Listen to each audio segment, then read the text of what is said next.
Hello, everyone, and welcome. We are back. Day 2 of our 3-day marathon of the Middle-earth saga. Thank you so much to everyone who joined us yesterday. It was an incredible event. We've raised over $700 at the moment. This is insane. I cannot believe it. But thank you to everyone who joined it. And thank you so much to my panel yesterday. Everyone was amazing. But let's move on to today's movie, which is The Hobbit, The Battle of the Five Armies. And we are also doing later at 6 p.m. Eastern Standard Time. We are finally getting to Lord of the Rings with Lord of the Rings, The Fellowship of the Ring. But before we get to that, I am joined by my panel for The Hobbit Battle of Five Armies. Chris Stoneman, how are you? I am doing great. Yesterday was amazing, and I expect the same from today, even though the quality of the movies might be pushing for otherwise. Just being here to do this with you guys is what's going to make it great. Kees Cordelesa, how are you? I'm very excited. Yesterday was great. I loved yesterday, and I can't wait to start these movies. Go 30 rounds with Robert on this fucking movie, which is a steaming pile of shit, as Chris Clark said it in the Facebook group this morning, according to my opinion. And later on, watch a fantastic movie, which is in my top 20 of all time. Yay! And Kristen, who wasn't able to join us yesterday, but is here today. Kristen Smith, how are you? Doing great. Looking forward to getting this one over with so we can move on to the best trilogy that's ever been made. We just have to bear through the end of the worst trilogy that's ever been made. But I do have swag, so I liked it enough to have swag. And Chris Clark, how are you? Great. This is going to be interesting to see Robert defend this. And we are, of course, still joined by our special guests. Robert, how are you?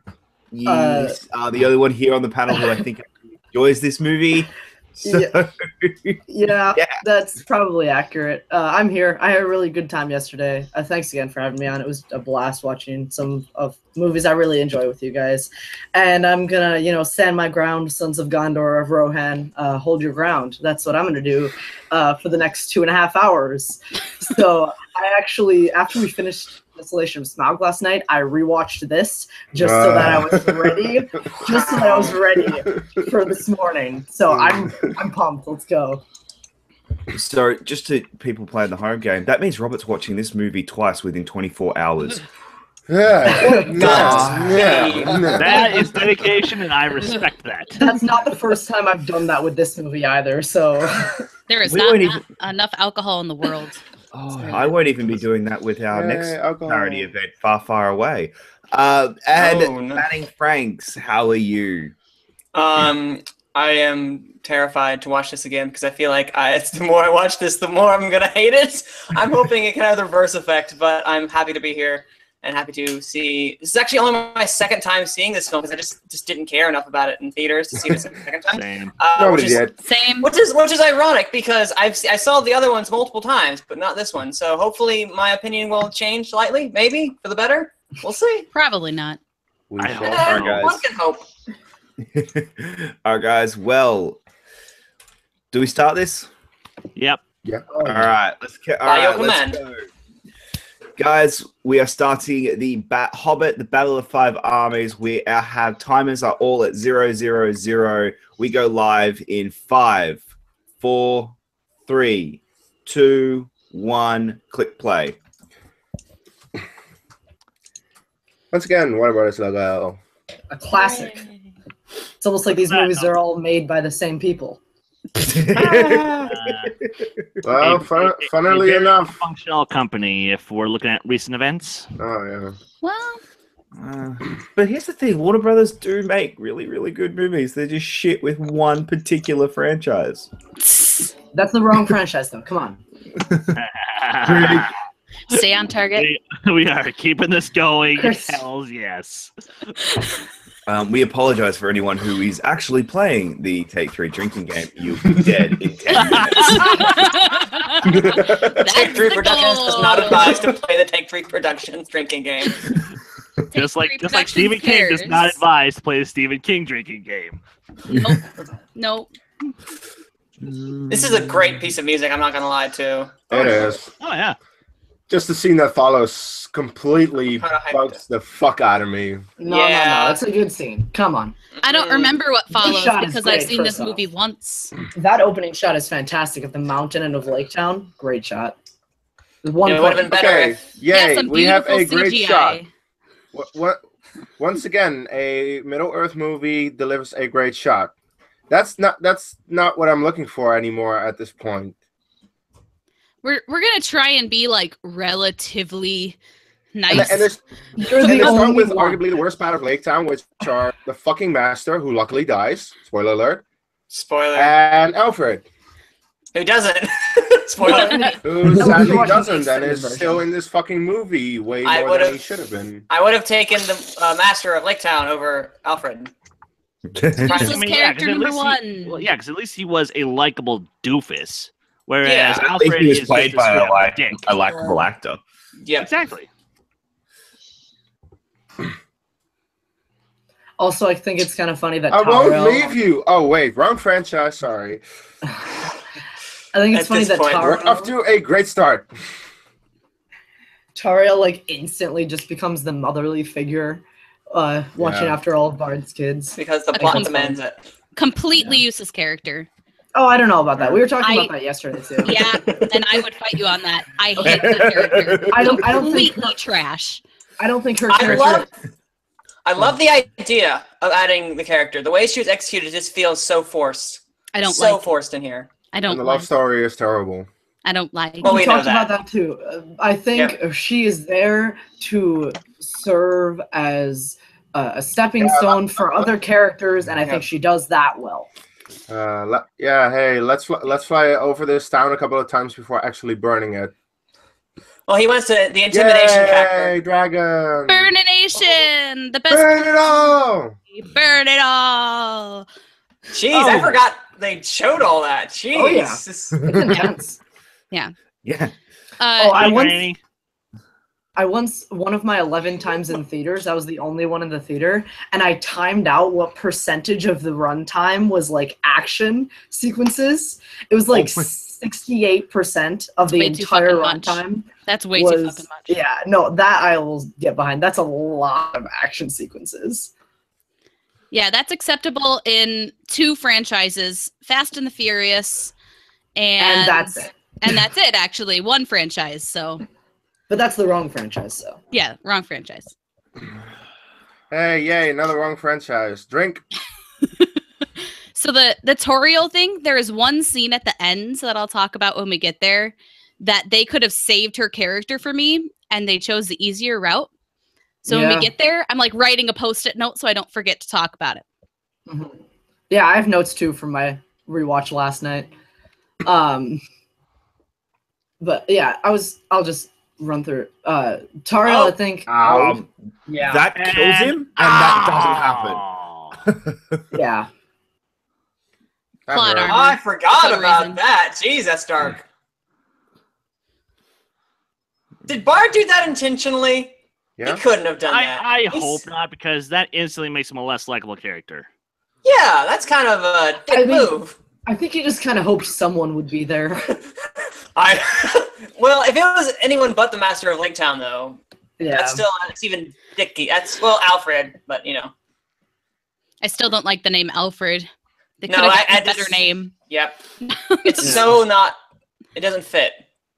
Look, It doesn't. Okay, if you're gonna name the right hand of the master Alfred, you have to name the master Batman. Come on. Or at Oh, the wait, very wow. least, Bruce. Come on.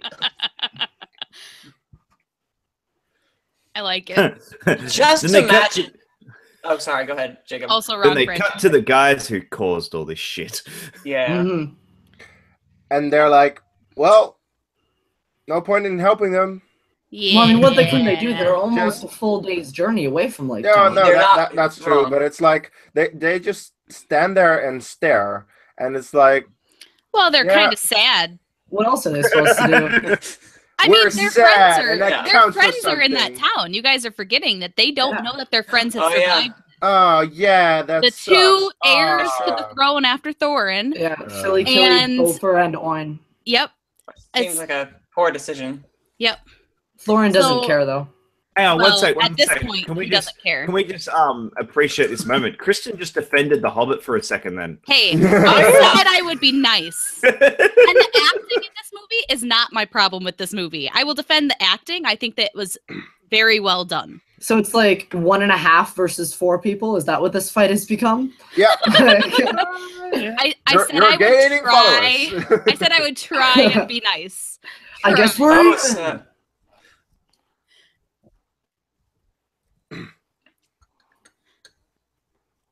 It's one of your trivia questions coming up. All right, Bootstrap Bill, show us how it's done.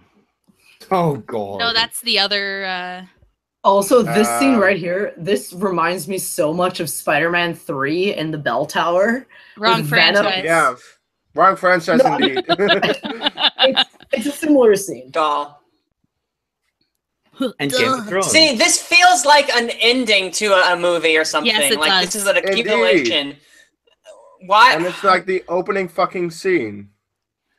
I would have loved it if they had some. Well, they would have to restructure again all 3, but this would have been a great. Well, then, yeah. No, then you have to the- redo the Battle of the Five the Armies first in and of itself. movie- I think the first movie, it would have been nice if the first movie had ended after they leave Mirkwood. Not. The first Yeah, one was this goes supposed. back to the idea. Yeah. Yeah. It was Well, that's supposed what we were to. saying yesterday. Yeah, it was supposed to end once they got off of the river and first saw Yeah. Bard. Yep. Yeah. And then this is like your middle of the movie Yeah. instead This of is your. This is a your end of the horrible second opening. act. Hmm. It's just Yeah. a bad opening. It starts you off too much, and then there's nowhere to go Yeah. after that. The If you pacing take is this, just ugh. yeah. If you take the scene out, like from as the beginning of this movie, I like it in and of itself. It's very emotional. It's well shot. Some of the CGI is iffy, but what they're trying to do is great. But the fact that it's Yeah. the opening really just throws me off. Yeah. Yeah. If this was a third of the way in, or half of the way Yeah. into the movie, Yeah.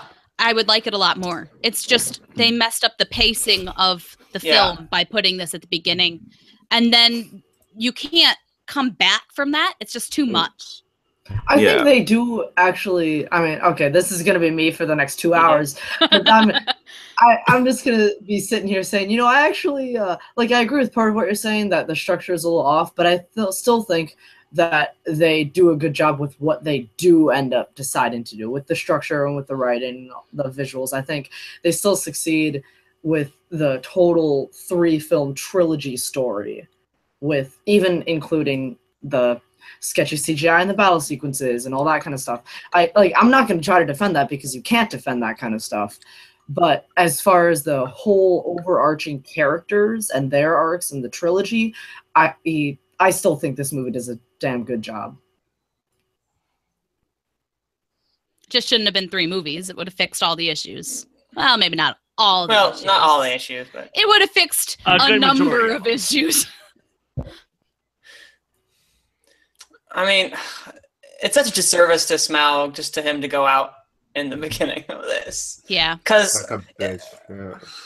Well, they actually did a good job with Smaug. oh Yeah. no, absolutely. And it just He is a highlight. he goes out like a bitch in the first 30 minutes of the movie.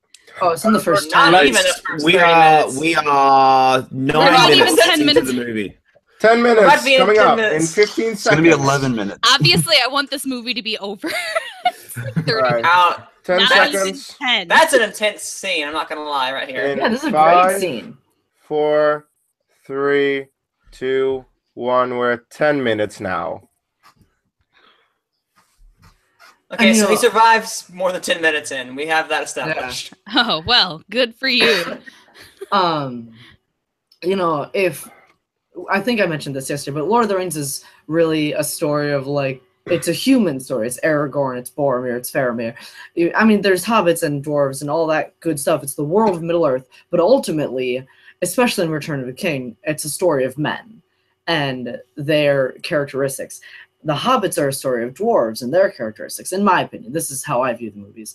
But I think this scene is a really, really good insight into what's mostly a trilogy. That hella accuracy. by the 10 way. minutes, 45 seconds. Yeah.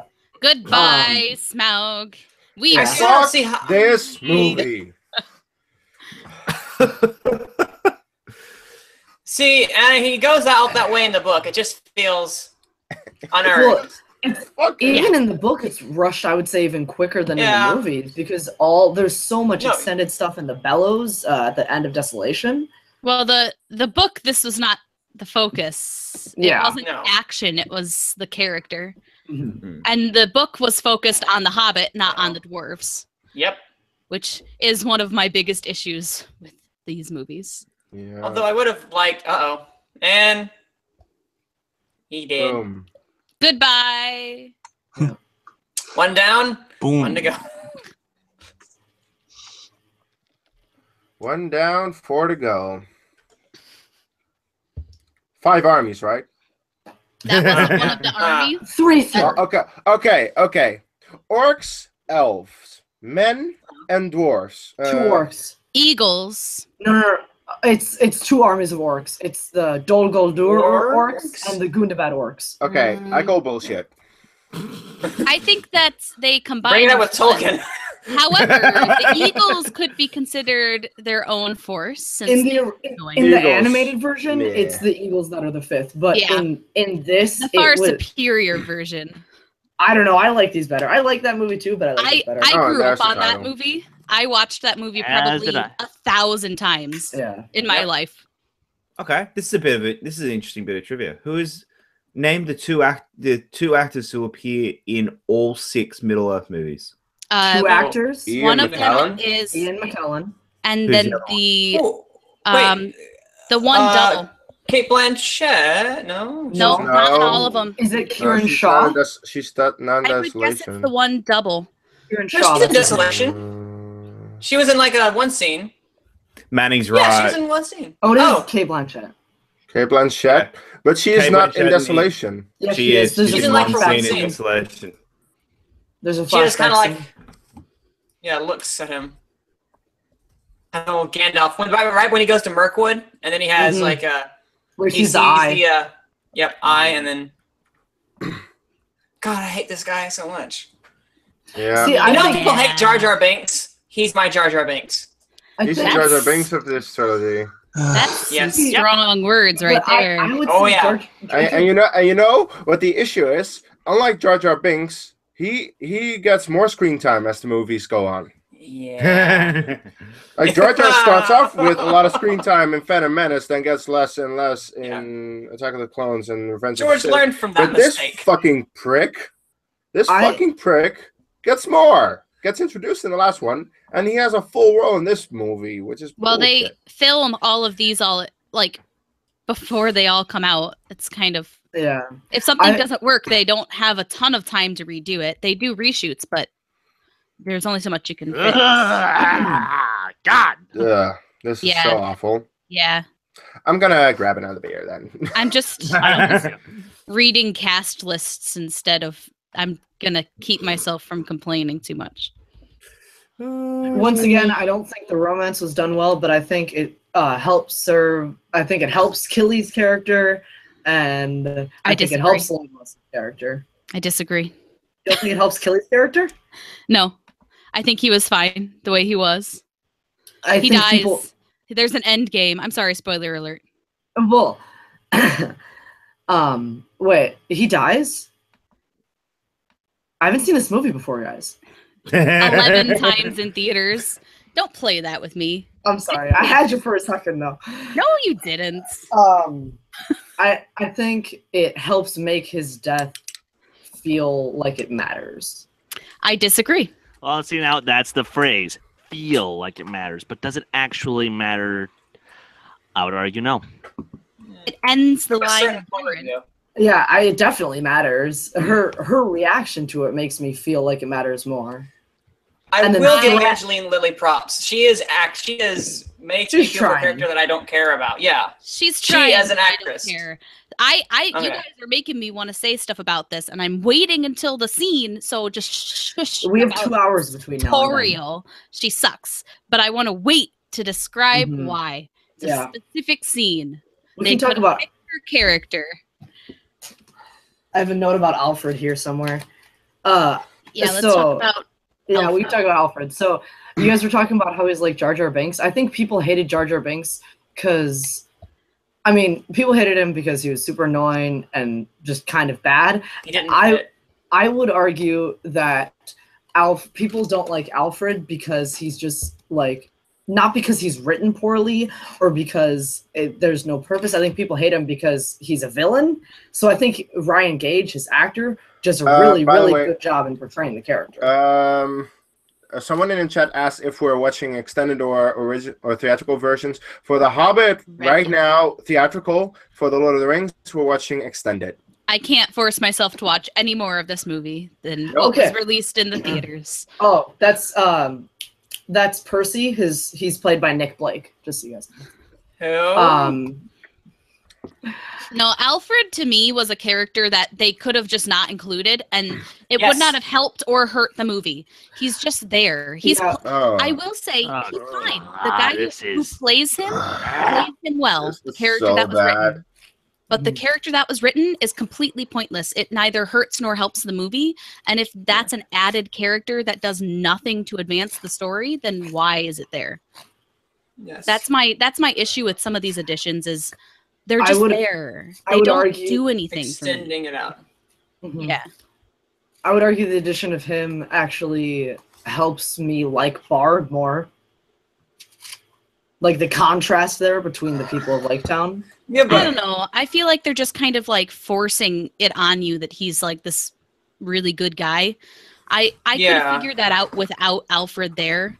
Like his actions up to this point have already proven that he's a good person. Yeah. His actions later in the movie will also do that. At this point, it's just they're like spoon feeding it to you. There's no imagination involved. Yeah. Also, you don't need in the books. Bard, you already know Bard is the good guy. You don't need Alfred as well to symbolize like, oh hey, remember he's not that bad of a guy. Another thing that the anime version does great, how they just set up Bard as just this good guy automatically. Boom, done. Well, Bard's also in maybe like 15 minutes of the animated movie because Bilbo sends the little bird to go tell him, and then he's like, "Oh, like somehow Bilbo knows about Bard, even though they're never shown to meet on screen." He's like, "Hey, you, there's a guy named Bard over there. Go tell him to kill the dragon." I'm okay with that. I'm okay with that. He could have read it somewhere. We don't know. That also probably wasn't in Luke Evans's contract. I'm sure it wasn't. Like I said, the acting in this movie, like even the characters that I find useless, the acting is so good. That is not the problem. Peter Jackson, whatever people will say about these movies, he is great at getting good performances out of actors. Okay. What about Alfred? I would argue that Alfred's a good performance. The actor who plays Alfred goes for something just like Jesse Eisenberg did in Batman v Superman, but for me, it totally doesn't work. I hate Alfred in this movie. I hate his performance. I think his performance just doesn't work, and the same thing goes for Jesse Eisenberg in Batman v Superman. However, there are some people that like the performance, and I'm like, okay, if it works for you, great. But it just doesn't work at all for me. I hear you. That's fair. I can understand that. Kristen, you were talking about how you don't want to see any more of these movies in the whole extended version thing. The weird thing about Battle of the Five Armies, the extended cut at least, is it's rated R. It's terrible. I know. I just want to made for children. I know. I just want to be rated R. I just want to make the note that like it goes a little crazy on the whole action sequences, and I don't really like that because it's super gory, and that's never what Middle Earth really was. It's a lot of gore. Like it can be violent, but it's not super gory and stuff like that. So that I totally agree that is an unnecessary part of the extended cut. But also in the extended version are at least 3 or 4 really, really emotional, great character moments, like dramatic moments that I think should not have been cut out. Dialogue scenes, really. So when those parts come up where they would have been in the extended version, I'll interject and like say, oh, this is where this happens in the extended cut. But thanks, because I'll never watch the extended cut. So you don't have to. I got it. All right, but I do want to say, if you are going to check out one of the extended cuts of the Hobbit movies, check Desolation of Smaug for sure. That makes the movie, like the Lord of the Rings movies, better than it is. For sure. Even Unexpected Journey, I think, makes the movie better, in my opinion. It's a little bit longer, and there's a little bit of some pacing stuff, but I I believe that Unexpected Journey, I the extended version, is hate better. some of the scenes added to Unexpected Journey, and that's why I can't watch it. Yeah, I think Unexpected Journey doesn't need anything added. It was a good enough standalone movie. It was the only movie that after I watched it, I was still moderately excited for the next one. Unexpected Journey, I think the stuff I like that it adds Nice is... throw. Yeah, that's Wow, what an arm. One thing I like it adds in Unexpected Journey is you get more time in Hobbiton, which any more time in Hobbiton, I'll take as much as I can get. I agree. Okay, this annoys me how quickly that changes, and how quickly how quickly he has been taken in by the gold sickness. That Yeah. it makes. I wish that they had showed more of that. Well, they showed more of it at the end of Desolation of Smaug when they were at the door. Yeah, they could have. That actually reminds me from another character who had a very quick turn in a third of a trilogy. Are you trying to Yeah, make people but to drink be again? fair, There we go. I will argue was better set up. It was. He killed children. That's kind of a big deal. That's kind of unforgivable almost to an that is extent. true. And plus, That was the only time that I liked Hayden Christensen's acting. So Well, This is it goes Scott back to Walker. his face acting. I like his face acting. Just don't speak. yeah, You but like then his again, face? anything physical that he did in that Face movie acting. was phenomenal. I wouldn't say phenomenal. I would say good. I would not say Oh, phenomenal. I loved his crying on Mustafar. That one scene. Oh! I don't know why. I really love that. That hurts. Oh, this is The Hobbit. This is not Star Wars. yeah, let's get Yeah, back to wrong the Hobbit. franchise again. Wrong Martin again. Freeman is like my second favorite part of this trilogy. Yeah. So Yeah. Second, what's your Smart. first? the score Oh, because of Yeah, Howard absolutely. Shore. I love Howard Shore. Yeah. Alright, so my favorite thing about this trilogy is Smaug. That Martin Freeman, I can the agree with score. that. Does Ian McKellen count as a fifth or fourth? Ian McKellen counts. Sure, go ahead. No, because I would. put him Martin first. Freeman does such a good job of both Yeah, portraying Ian Holmes' Bilbo, but also making his it own- Making his his own. own version. Yeah, Like you brilliant. can see how he will become Ian Holm in the next movie, Yes. but like you aren't just like, oh, he's just doing an impression. Like it's just a really good performance. Like I said, he's the Ewan McGregor of this trilogy. I wasn't on to hear you say that, so That was. Yeah, we said that yesterday. Yeah. well, That's all right. I only watched like 30 minutes of the stuff yesterday. I was a little busy. Oh, thank you. You were a little busy. You were busy with your 5-year anniversary, right? With your husband? Yay. Congratulations. Congratulations. Hey. Oh, congrats. 5 years. Yay. Yay. we Probably had exactly the lots amount of- of time. The exact amount of time Unexpected Journey has been out. Yay. Segue. See, we could have cut that scene with Alfred out. He could have just walked up to let us have a conversation. We didn't need that. We didn't need that. I hate this guy so much. Who? Legolas? Alfred. No, Alfred. Oh. Alfred. I don't care for Legolas in this either, but In this? No. no. I don't mind. You know what? When they said they were going to add him to these movies, I was like, you know what? People are going to complain about this. The character makes sense to be there. They Yeah. go Oh, it to does where make he's sense. from. I defended it. They put him in the movies, and he wasn't correct. Like they like his eyes look weird, and like I don't know. Yeah. It just like The- did not the- work for me. The look is a little bit off, but I still defend his presence in these movies. Yeah, Oh. I still say like he has a place in these movies. It makes Yeah. sense for him Yeah. to be here. But at the same time, they didn't do his character justice. Oh, They and made him a little too OP. The thing is, someone in the chat, Vasilis, I hope I pronounced that correctly, brings up a good point. Legolas is very over the top in this movie and the last movie. It's because he was kind of over the top in the Lord of the Rings, but they made it work. They Well, because he did had a it foil. they did it to a certain Yeah, he had extent the that you would foil. believe it. And in these movies, they just took it too far because they were like, Yep. oh, you know what? That's his character. Let's just go with it. And they took it too Yeah. far, and that just sucks. Yeah, Okay, Issue is in Lord of the Rings, he had a foil because he had Gimli, yeah, offset his character, and it worked because Gimli was the straight man, Legolas was whatever the hell Legolas is. Dream boy. So Pretty it much. becomes. So, Should I describe yeah. it to you? Let me find you a box. Yeah, but that's the other big thing. It's the same issue Game of Thrones has at the moment. They're adding to the books, and they don't know the characters as well as they thought. They don't know the characters as well as the creator does, and that's what is the reason why it doesn't work as well. Yeah, I hear you. Let's just switch back to English for no reason. That's fine. Yeah, we talked about that yesterday too. Yeah. Chris, I think, talked about that yesterday. Just like the switching back and forth in languages. Why? Unless that's the point of a scene, like let's say Like in you have- Towers. let's say you have a character speaking to someone in Elvish. That's fine. Then speak to the next person in English. Makes sense. But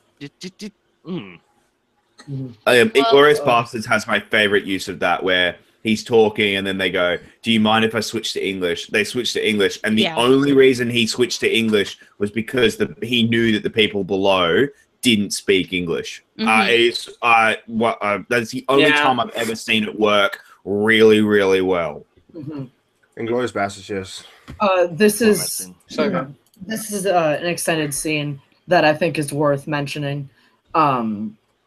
The giant orc thing or whatever that comes to beat up Gandalf, basically, and really extended scenes throughout all three Hobbit movies. They go much more in depth into the rings, Kristen, especially the dwarven rings, and then the ring of power that Gandalf has.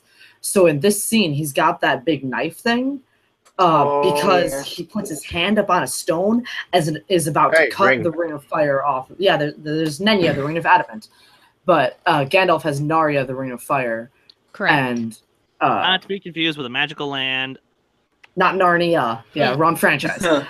Hey, drink. But I think that scene is actually really good because the orc is about to cut Gandalf's ring off, and he's like, "Sauron needs your ring. Give it to me now." And Gandalf's like, "What are you doing? No." And then Galadriel comes and blows him up. Yeah. I didn't like the scene, so I don't care about that extended business. Because this wasn't in the books. I just don't think it was necessary. It's just another. I understood why they did this though, because this kind of shows what Gandalf was doing during this time. Yeah, and it ties more into Lord of the Rings. I didn't need it to. Yeah, That's but the at the same issue. time, That's fair, but I can understand why, because you can't do the like in the book, Gandalf disappears for chapters at a time with no explanation. Just cause, it's just he just disappears because plot, and that you can't do that in a film. That was a huge criticism of the book. Yeah, it doesn't work that way with a book. So you kind of need to with a film. So you need to explain, hey, where did this major character go? Oh, by the way, we're coming up on the 30-minute mark for people watching at home. Yeah, you kind of have to explain, because even in the animated movie, he disappears for like an hour, and you don't see him, and then he suddenly is in the goblin tunnels again. And you're like, what happened? And one of the dwarves is like, oh, he's a wandering wizard. He can do what he wants. But that's easily explained. That's not a good enough reason for 30 seconds until we are 30 minutes. I understand they wanted to tie everything in. I just don't like the way they did it. I agree. They didn't do it well, but I get why they had to do it.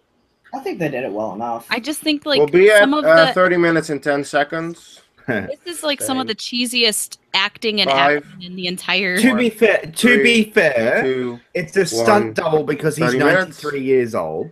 Yeah, I mean, anything to get Christopher Lee to do the Saruman and Christopher Lee is anything is win in my book because I love that guy. My issue with Christopher Lee fighting period in any franchise where he is way too old is that he is too old. Yeah.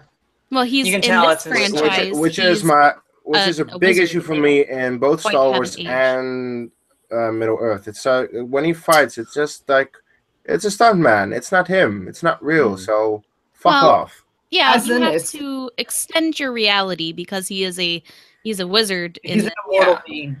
They don't really have like an age. Yeah, he's an Istari. Yeah. He's like he just is. He's this many. Like, He just exists. Come on, that's cool. You gotta admit, that's so cool. yeah. And it's totally a stuntman.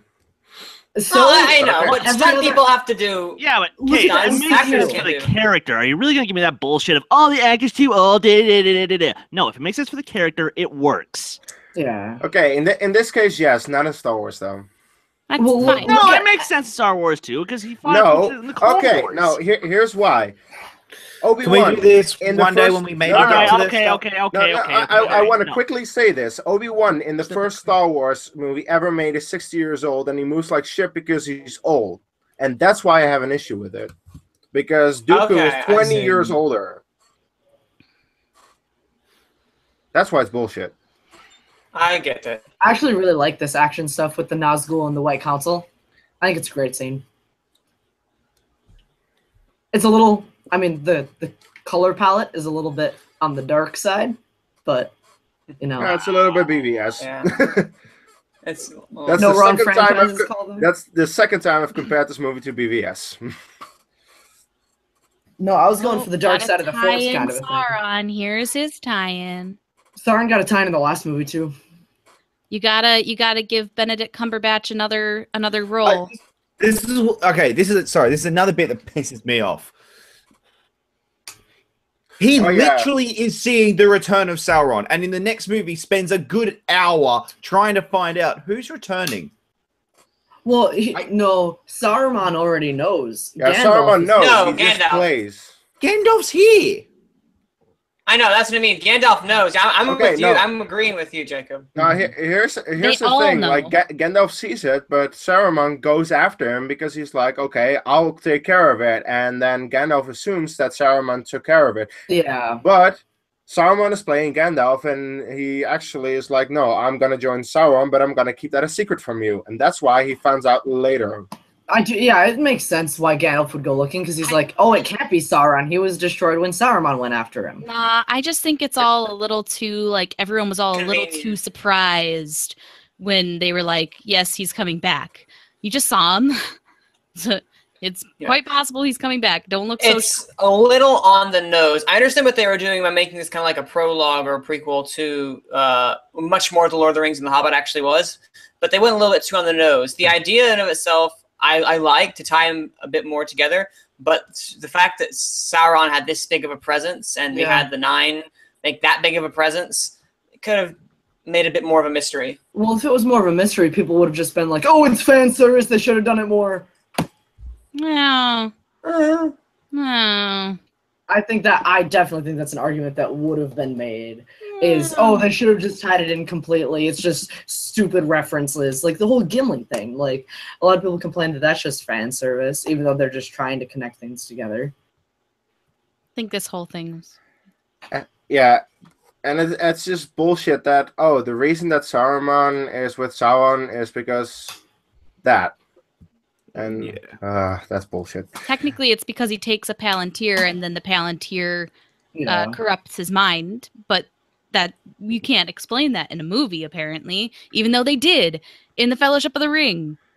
They Perfectly totally, fine. they And totally they didn't explained spoon feed it. it to us.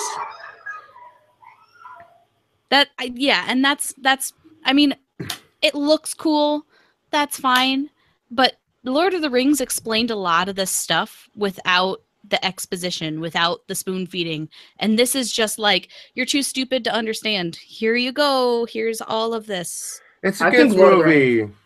I think Lord of the Rings definitely spoon-fed quite a bit. Also, important moment for Thorin's character, because Balin and Dwalin have been alongside him for many, many years, like since the Battle of Moria, and with Balin's case, ever since Erebor was initially lost. So, I don't know. I think Thorin's arc is done justice throughout this movie, especially through this thing. Anyone who says that is not a true king. Hmm. But I believe that's the wrong franchise. Correct. Also, there was an extended scene when Gandalf asks Radagast for a horse. Radagast also gives him his staff. So that's how Gandalf gets his staff that he uses through, I believe, all of Fellowship. I believe it's the same that Radagast has in these movies. Mm-hmm. That's true. And it was a completely useless scene, so that's why they cut it. I don't think it was useless. Well, I let's mean, just like- disagree. It's another like fan service. It's another connection thing, but I'll just say real quick. Sorry, I will say real quick. As much as I hate this movie, this scene is brilliant. yeah, It is. It has little moments like this, and and it shows that Jackson is a fantastic director. He was just on the same property for too long, because scenes like this are fantastic.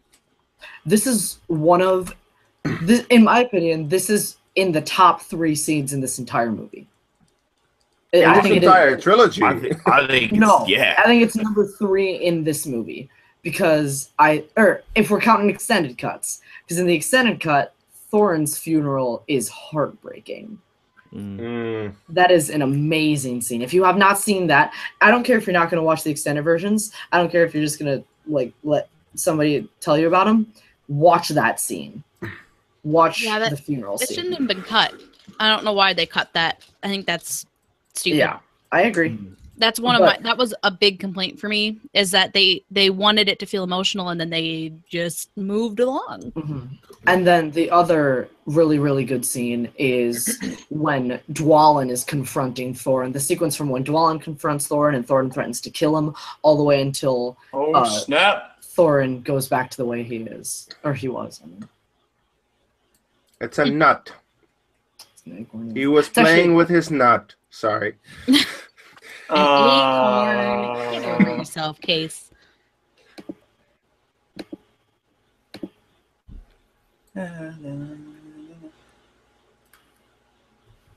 swear, whenever this music, no matter what the situation, I get a little teary-eyed just with this music. The Shire Just a music? little bit. Yes. Yeah. It's just so good. I think it's just called the Shire theme, I think. I do like this bit of It's dialogue. Concerning Hobbits? Mm. Is that Yeah, Concerning Hobbits is the name of the song. Okay. That quote right there, I'll remember everything, the good, the bad, how lucky I am that I made it home. That was the opening quote of the first trailer for this movie. Yeah. Yeah. And I mean, I worked in the theater when that trailer played every like 10 minutes on repeat.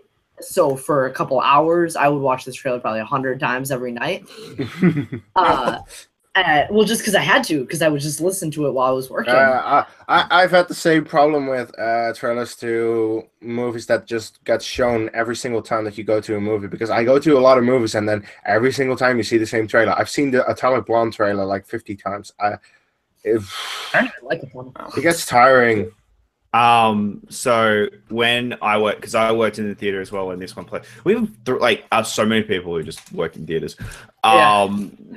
When this one came out, we had to do what was known as cinema checks. So basically, walk in, check to see if anyone's having sex or recording or being idiots, and that was our job. We had to walk in and check.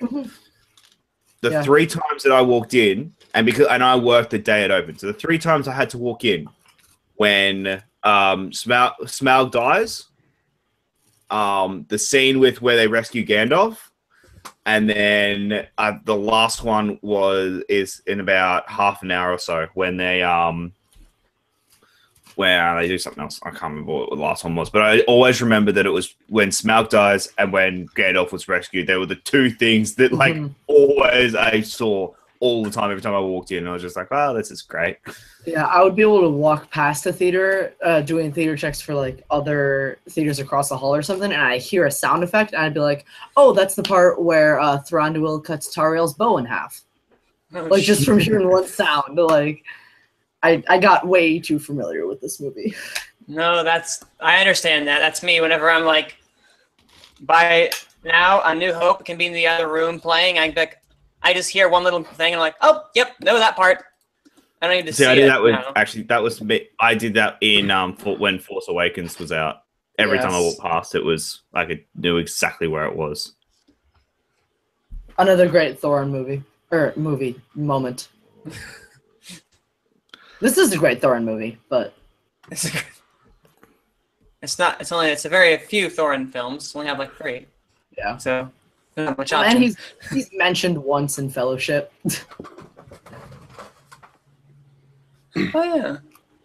Because when they're in Moria talking about Mithril. Yep.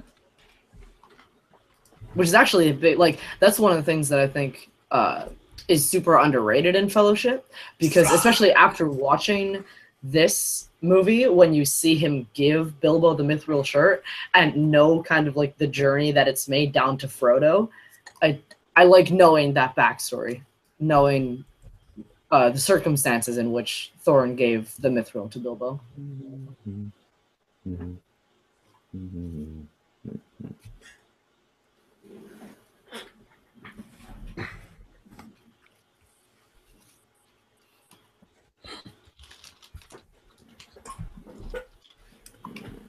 The Ninth Watch. Wait, wrong franchise, Bard. And here, Guest on, wrong franchise. All right, mate. We'll be at Isaac will be at 42 minutes in 20 seconds. 42-minute mark. Huh. A lot of elves. So 42 minutes in 10, 9, 8, 7, 6, 5, 4, 3, 2, 1. 42 minutes. Wow, we are exactly synced, Jacob. Yeah, same. That's really interesting. That was nuts. Awesome. That's a rarity that happens. Mm. Oh, look, there's it. No, Isaac, we're just watching the theatrical version of The Hobbit. We'll be watching the extended of Lord of the Rings, though. But yeah, F the extended editions of The Hobbit. That's not true. I'm sorry, I had to. I did always find it funny that so when we were getting in preparation for this one, we had a poll up saying which ones should we watch? Both theatrical, and we had like a one for each one. Both theatrical, both extended, extended for Lord of the Rings and theatrical for Hobbit. And then I also had one for extended for Hobbit, but theatrical version of Lord of the Rings. I said, and if anyone picks this, you're banned from Take 3. Like The White Gems of Lascalain. Once again, Thorin's greed. Yeah, I get it. It is pretty. I actually think. Oh no, Be a that's gonna nice come guy. later when they talk about Gondor.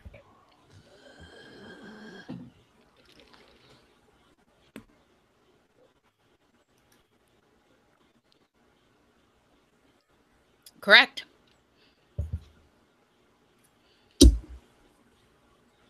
This also shows like the pride of the elves and that they don't really care about anyone else.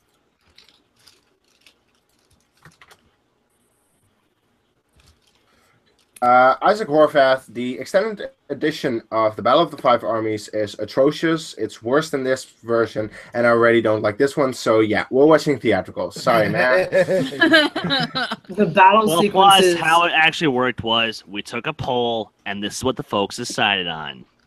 Yeah, luckily people Democracy use at their work. brain. Yeah, the battle sequences in the extended version. There are. We'll get to it, but there is a moment of the battle sequences that's extended that I actually really like in the extended version. I like none of them. But I like actually seeing dwarves and elves fight before the army of orcs shows up. Yeah, and I thought that was But there are, like I said, there are dramatic moments that I think are worth checking out from the extended version.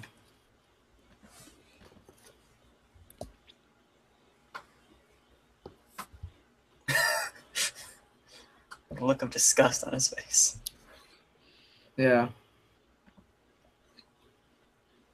Is this entire subplot with like the necklace by Thranduil in the books? I can't recall. No. I don't No. remember it. Okay, I thought not. It's a little more simplified, where it's just He just wants people the of Lake gold.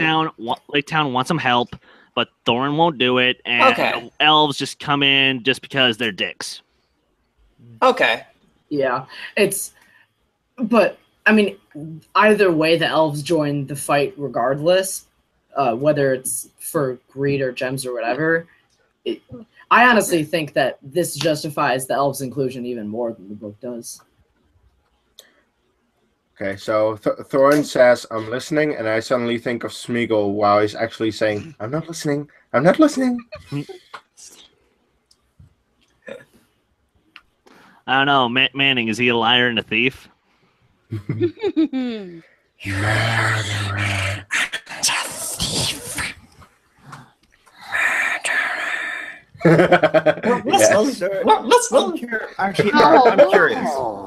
I'm curious what you guys think. If, say, the Tolkien family do actually give up the rights to the Silmarillion. Please. Say they ever do. I know. No. I want it so much. I want it as a show. Okay. Yes. Okay. 100% agree. Like 100%. an HBO type. Yes. So I'd be okay with that. All right. But The say they history did. of the Silmarillion is so rich that I want to see that adapted correctly on the screen. Well, and they can do Ranging like all the the way first from the Great creation War. My problem with that adaptation is actually like why Manning wants to see it, and that's because there's so much. There is too much. Even for a show, you would have to make each episode 2 hours and do 100 episodes to truly, truly justify the lore of this world. To truly do it justice, there's just too much. Oh wait, sorry. So, all right. Say they do get the rights, and say they decide we're going to do a trilogy. You know, again, Warner Brothers trying to milk it for what they can. I know. So, okay. Yeah. Say they do decide to do that. All right. If they announce Peter Jackson is returning, are you excited or less excited than a different? No. I am saying I am picketing, I am boycotting, I am standing outside of Peter Jackson's house saying, "Dear fucking God, no thank you." I would be on board with it, to be honest. If Peter Jackson returned, I wouldn't have a problem with that. As long as his screenwriters return too, I would have no problem with that. See, well, Fran Walsh should come back for these, and then we still have this instead. Yeah, but if Peter Jackson did do the Lord of the Rings. He did bring this, but he did create these as well too. So it's like I'm conflicted if they did that. Well, these also I want him to have constraint. I want him to have constraint. I'm sorry, Thorn is fucking unbearable in this. That's the point. I know. But yeah, it just pisses me off to watch. Yeah, that he's not supposed to be himself. He's not supposed to be honorable or loyal or any of those things. He's supposed to be just a greedy fool. I know. It's a no-win scenario. This is Kobayashi Maru for me. Franchise. To Vasilis in the chat, if you are going for the most consistently good franchise, and we won't count Fantastic Beasts, then yes, Harry Potter is probably the best franchise out there. Because Star Wars has the prequels. This franchise has the Hobbit movies. The MCU also has its shit with like Thor 2, Iron Man 2, and whatnot. Harry Potter is the only franchise that I like every single movie except for Fantastic Beasts, but I just don't count that as a Harry Potter movie. So yeah, and we are going to do the we're gonna do a couple of franchises over the course of the next couple of years. Whenever we feel like doing a charity event like this, I think Star Wars will be in there, Harry Potter will be in there, everything will be in there at one point. Yeah. The way Jacob teases it sounds like we're going somewhere far, far away. But where are we going, Jacob? Can you tell us, or do you have to tomorrow? Tomorrow we will all learn. We're going far, far away. Tomorrow we have a trailer. I feel like we're about to be duped or something, and it's not what we expect. We're gonna go like far, far away to like what, The Ring and Rocky? I don't know. Something we would expect. Far, far away to like the past and the future if we're doing like the Back to the Future trilogy. We're about to go back and forth. We gotta go back. Hey, count me out for that one, with all due respect. I'm kidding. I'm kidding. See, I will do that. I love this moment. What a surprise. And the exact same score. You said that like it's a problem. I think it's good to have similar scores because it makes you think of those other moments. And it gives you... No, yeah. Like, I have no problem with it being the same score. Yeah, it's like they put in the score as a subtle hint, like, hey, it's like the same moment in the other trilogy that you love. It's just the leitmotif. Yeah, it's like when they had the concerning hobbits moment. Oh, Exactly. Oh, Isaac just suggested Toy Story. Ugh, yes. By who? no. One of them has. Oh, this is the part. I talked about this yesterday during Desolation of Smaug, but Thorin quotes Smaug here when he's talking about the gold. Which I think, I don't know, when talking about the dragon sickness thing, it's a really interesting moment to catch. Trixie. Force.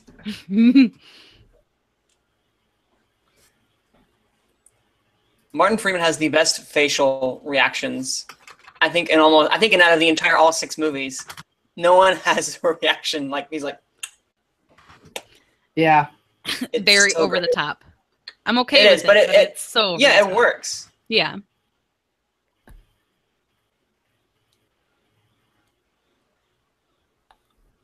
Because The Hobbit in and of itself is a much lighter story than the Lord of the Rings, so I'm okay with that. It's just it's a story on a different scale. Lord of the Rings is about saving the universe, like stopping the most ultimate evil that there has ever been.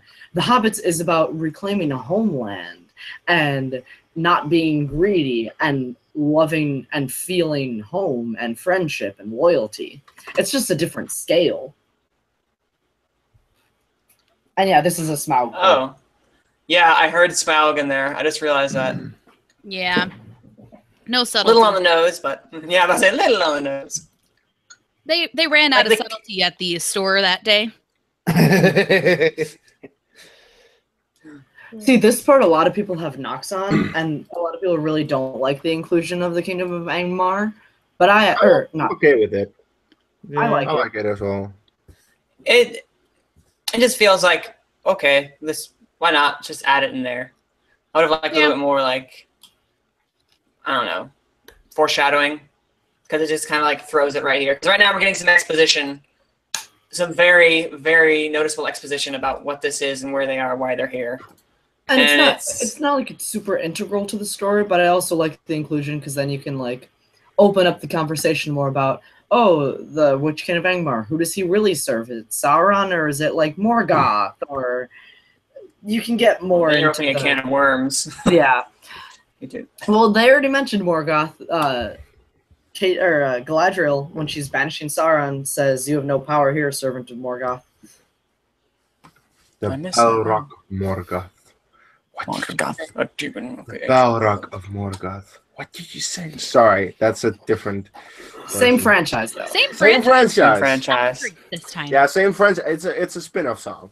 Let's call it that. We're taking the Hobbit. Yeah, sorry. I've listened to the 10-hour version for a couple of hours today because I was busy working on stuff, and I just wanted to have something Lord of the Rings related on. So yay. I'm just sad that that's not Shadowfax.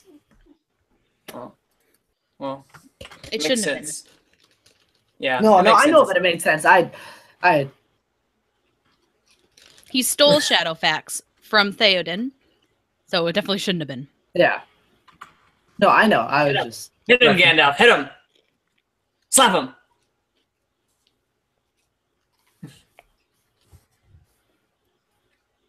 I mean, if he would slap him the same way he slapped Denethor in Return of the King, That is fan service. So satisfying. that would be fan service, but it would be also very satisfying. Fan service of the worst kind right there. Not that I wouldn't have loved it, but fan service of the worst kind. Oh, by the way, for the people wondering, Robert, how old are you again? I am 19. See, he's of age. Yes. It's all good, guys. Don't you worry. Were there people asking? I haven't looked. Yeah, no, not in the chat, but a friend of mine who's watching. He's like, dude, is Robert like 14 or something? No, I'm 19. That's beautiful. Yeah, no, I'm sure, just like everyone else, just like Robert himself, I myself got a little sick of the jokes where it was like, yes, he's got a young-looking face, but I can tell he's older than that. It's all good. He can form his own opinions, even if, he's wrong. I disagree with him.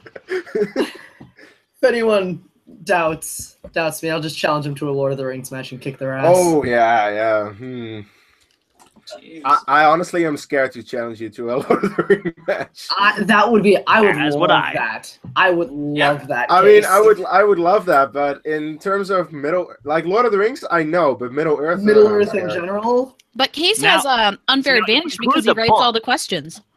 See, if you include the Oh. books, Robert, Ooh. you would. I think I'd be a little more of a challenge. Yeah, if you include the books, that's a little tougher for me.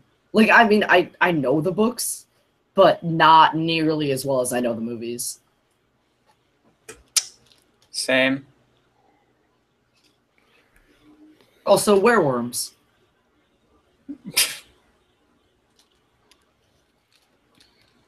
So now we're ripping off Tremors. Great. Why? Oh, I don't know. Because Because this movie rips off everything. look, more. Creebang from Dunland. How did they not notice that? Hyde. Like, because isn't there a very specific scene in Fellowship where Hyde from them? Yeah. Yeah, that's why I was just Correct. quoting. It's Creebang from Dunland. It's like spy bats, basically. Espionage bats. How do Spies you of not Sauron. notice them? Oh, whatever. Well, not to mention, it was in broad daylight in Fellowship, and they thought it was a cloud. Here, I mean, it's dark, and they came from right You underneath think them. they would at least have heard the flapping of Yeah. all those wings? No, I agree, but I can They also have heightened elf senses.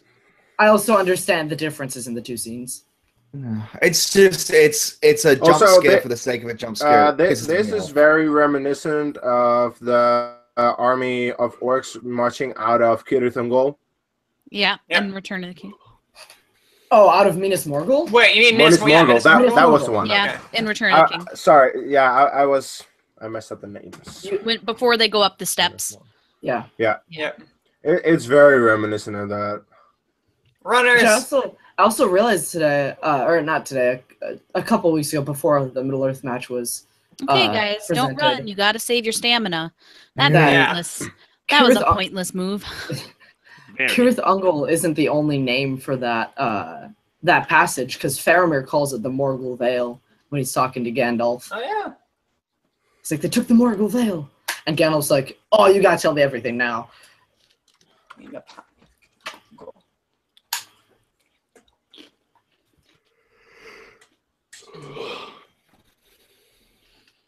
The next scene is extended in the extended cut, and it's one of my favorite additions in the extended cut of the entire Hobbit trilogy. I'm a huge fan of Beaufort, and before this happens... Oh yeah, Beaufort comes back to Yeah. him indeed. Yeah, Beaufort's on watch on the barracks on the top there, and Bilbo's like trying to get out, and Beaufort sees him, and he's like, And he "No, nobody can blame anybody for being scared on the evening of a battle." And Beaufort's like, "Yeah, I don't think we should be in this fight either." So they have a really nice moment and the music from when they were in the Goblin Tunnels plays when Beaufort tried to stop him from leaving then, and then Beaufort's like, For the people watching at home, we're almost at the hour mark in 40 seconds. and yeah, Beaufort basically goes, "Oh, Bomber's on next watch. It'll take a while to wake him up. Goodbye, Bilbo." And it's just like a little heartbreaking because I love that scene. All right. We'll be at 1 hour and 20 seconds. Busted. And we'll be at 1 hour and 10, 9, 8, 7, 6, 5, 4, 3, 2, 1, 1 hour mark. Hey, we're synced. Yay, we're complete in sync. Yeah. Yay. Refuse. No, NSYNC is a band. So is it gonna be May? It's gonna be May. Backstreet Boys are better anyway. And I'm gonna be thinking of NSYNC. Actually, that might improve the rest of this movie.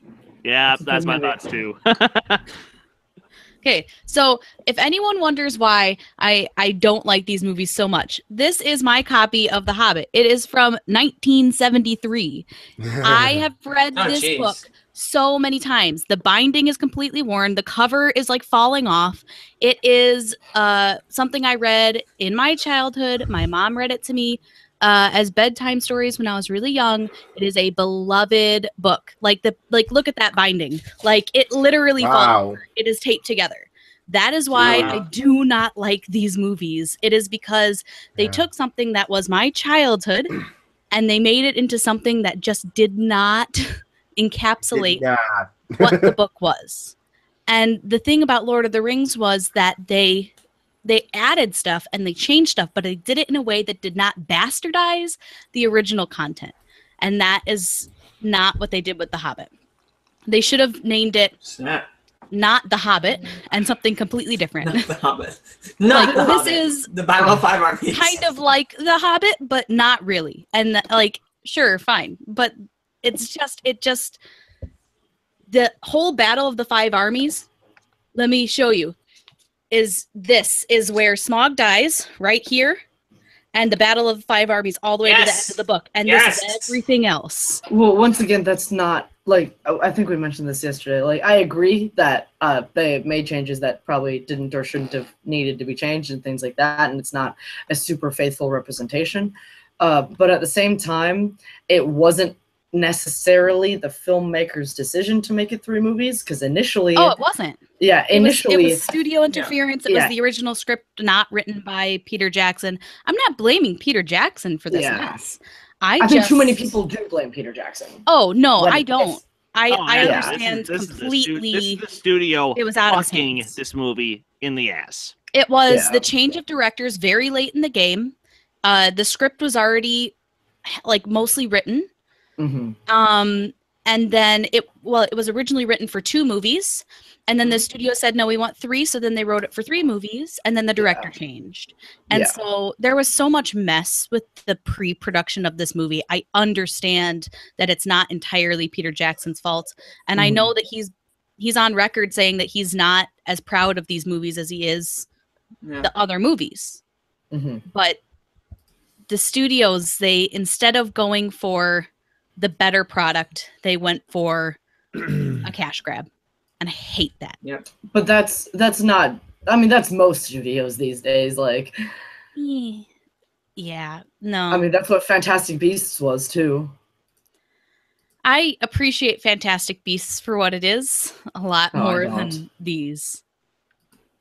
I hate Fantastic because Beasts. Fantastic Beasts I don't hate it. Wasn't something that was already written. They invented that lore.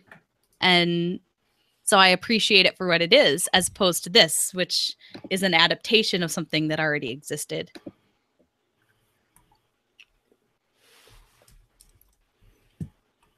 Anyway, that's my big rant. I've been saving it. I understand. I wanted to get it out before the hour-long battle that takes 10 minutes through 10 pages in the book.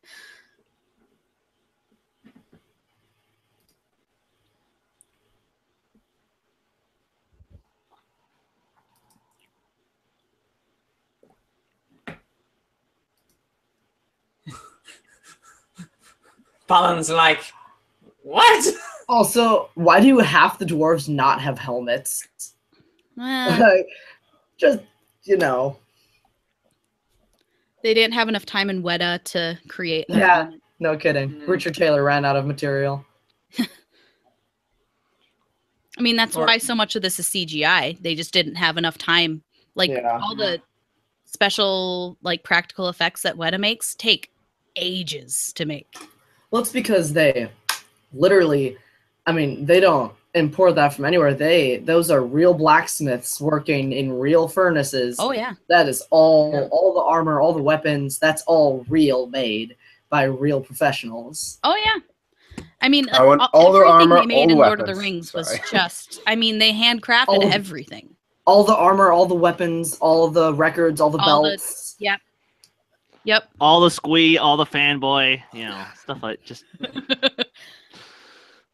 Chris, wrong franchise. Oh, I love this exchange. Martin Freeman being awesome.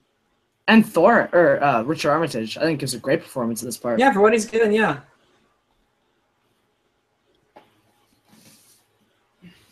Yeah, throw him. That's good. Yeah.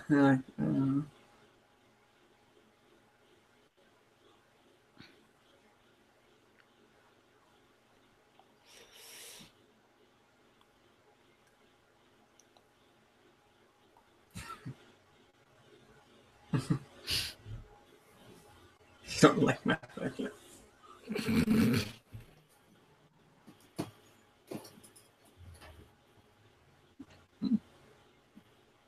Same what we're all thinking. Jackass.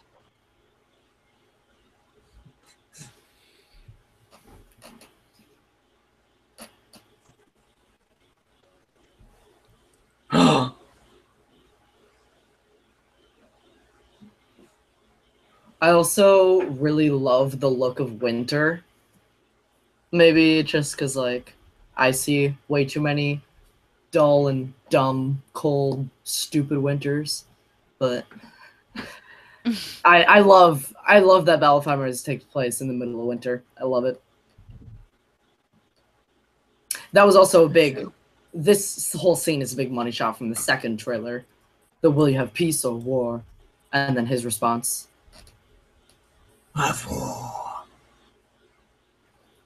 Because here comes the battle pig. Damn it. Oh, Battle yeah. Pig. I fucking hate Battle Pig. No, come on, battle pig is so. The fact that this dwarf is completely CGI just throws me off so much. The dwarves are CGI. I would not have had a big of a problem with Battle Pig if they hadn't CGI'd the dwarf. What is the point of CGI? Oh, I know Yeah. the point of CGI, because in the extended version, the entire army is not there. In the extended version, you have the same shot with Dane in front and the elves, but you have the dwarves not there because it's a different scene. The structure of the scene is just different, and that's why they did that. And when they had to change that, it just looks like crap. I know. Yeah, initially it was shot that Dane has to go get his army. Like, he comes down, talks to them for a little bit, goes back up, goes and gets his army, and then brings it down. It's stupidly distracting. It is. Seeing that dwarf is CGI. Battle Pig. I'm pretty sure that was like Billy Connolly, wasn't it? Yeah, Billy Connolly. Billy Connolly. Because his voice. Whatever a Battle Pig does. Oh, but Battle Pig looks really bad. Battle Pig looks good. If Battle Pig was better CGI, maybe I'd like Battle Pig better. What is this cartoon? All of a sudden, we're playing like a video game. If this is a video game, like a CGI, scene in the middle of a video game, I'd buy it. Yeah, looks great for a video game. Yeah, it's like we just went back to the graphics of like what Jedi Knight, Jedi Outcast or something. We have where it's like where it's like the actual people. Yeah, after this exchange, there is actually some battle between the elves and the dwarves before the orc shows up, and in the extended edition, and that's something that I really like that they added. It's just that transition, you actually get to see them face off a little bit. Battle Pig, Battle Pig. I wish you didn't look like shit, Battle Pig. Battle Pig. Lord Dane of the Iron Hills. I mean, I love Battle Pig way more than I like Out of Nowhere Battle Rams. Well, in the extended version, those aren't out of nowhere either. Yes, but that is the thing. That's bad editing. CGI, CGI, CGI. Video game. Yeah, if you didn't have these actual actors here, you could have fooled me this was a video game. Yeah. Oh, yeah, weird. I just thought of something. CGI does whatever Peter Jackson wants. Studios. That's to save time and money. Hello, late to the party. Welcome. Hey, the one with the rings? Kind of, yeah. technically, yeah. Actually, no, this isn't the one with the rings. This is the one with the terrible ending. Hey, late to the party. Oh, this is a good ending. This is a decent. It could have been a lot better ending. So, where were the worms in the Lord of the Rings? Just a continuity thought. Where were they? Because I feel like those would help a lot in their assault for Minas Tirith. Just a thought. Well, I mean, this is also a good couple days north of Minas Tirith. Yeah, but you could have. But considering how long Sauron was planning, yeah, he could have had a couple of worms. A couple of good old worms. Some battle worms. We'll be at 1:11:11 now. Yay! Sorry. I want to know how fast these things move. These the wereworms? Can they move pretty fast? Hell like if I know. underground? I think someone should film theory that up. Yeah. Tweet Matt Pat. Let's get Matt Pat in on this video with us and see what he can tell us. That would be nice. I would be freaking out if that actually happened. It never would. Yay! But I would die. Case, you did see the extended version, right? Of course I did. So you remember the old twirly whirlies? Wait, what? The old twirly whirlies that the dwarves have? When the elves all fire their arrows and the dwarves shoot these spinning things that just destroy all the arrows? You remember that? Oh, yeah. And Dan goes, how'd you like the old twirly whirlies? I almost forgot how terrible that was. And then you reminded me. You're welcome. Thank you, Robert. I got you covered, Case. Don't you worry. Yeah. You know what? Out of all the action, like dwarf action, I think Dane is like the best because he like fights like a dwarf. That was another issue I had. Like the other dwarves, like they tried to like spread out their specialties a little too much so that you knew like, oh yeah, that guy's the one with the thing and that guy's the one with the other thing. Like, yeah, I do want to say very similar battle tactics. Late to the party, I love you guys. I have a lot of respect for you, and it's great that you beat critically acclaimed. Sorry to rubbing the salt in the wounds, Clark. But the moment that you guys missed that Lord of the Rings question, we were all dying inside. We were like, God damn it, it's 9! We were dying inside. I cried. I cried on the outside, not just the inside. I cried on the outside. Yeah. Oh, they have a cave troll. Oh, yeah. Hey, thanks, Manning. Oh, by the way, halfway mark. Yay. Oh. We're halfway through this piece of shit. We're only halfway through this movie.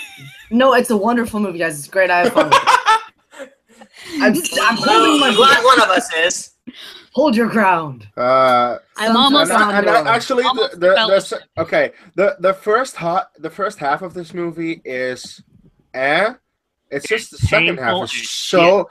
The first half is bad, but it's not as bad as the second half. The second half, from now on, this movie becomes so terrible and Funny, I'm actually enjoying this more just because there's at least something happening. Sure, I don't necessarily care, but at least there's something. Does he have a rock on his head? He does. Yeah, he's a battering because ram. reasons.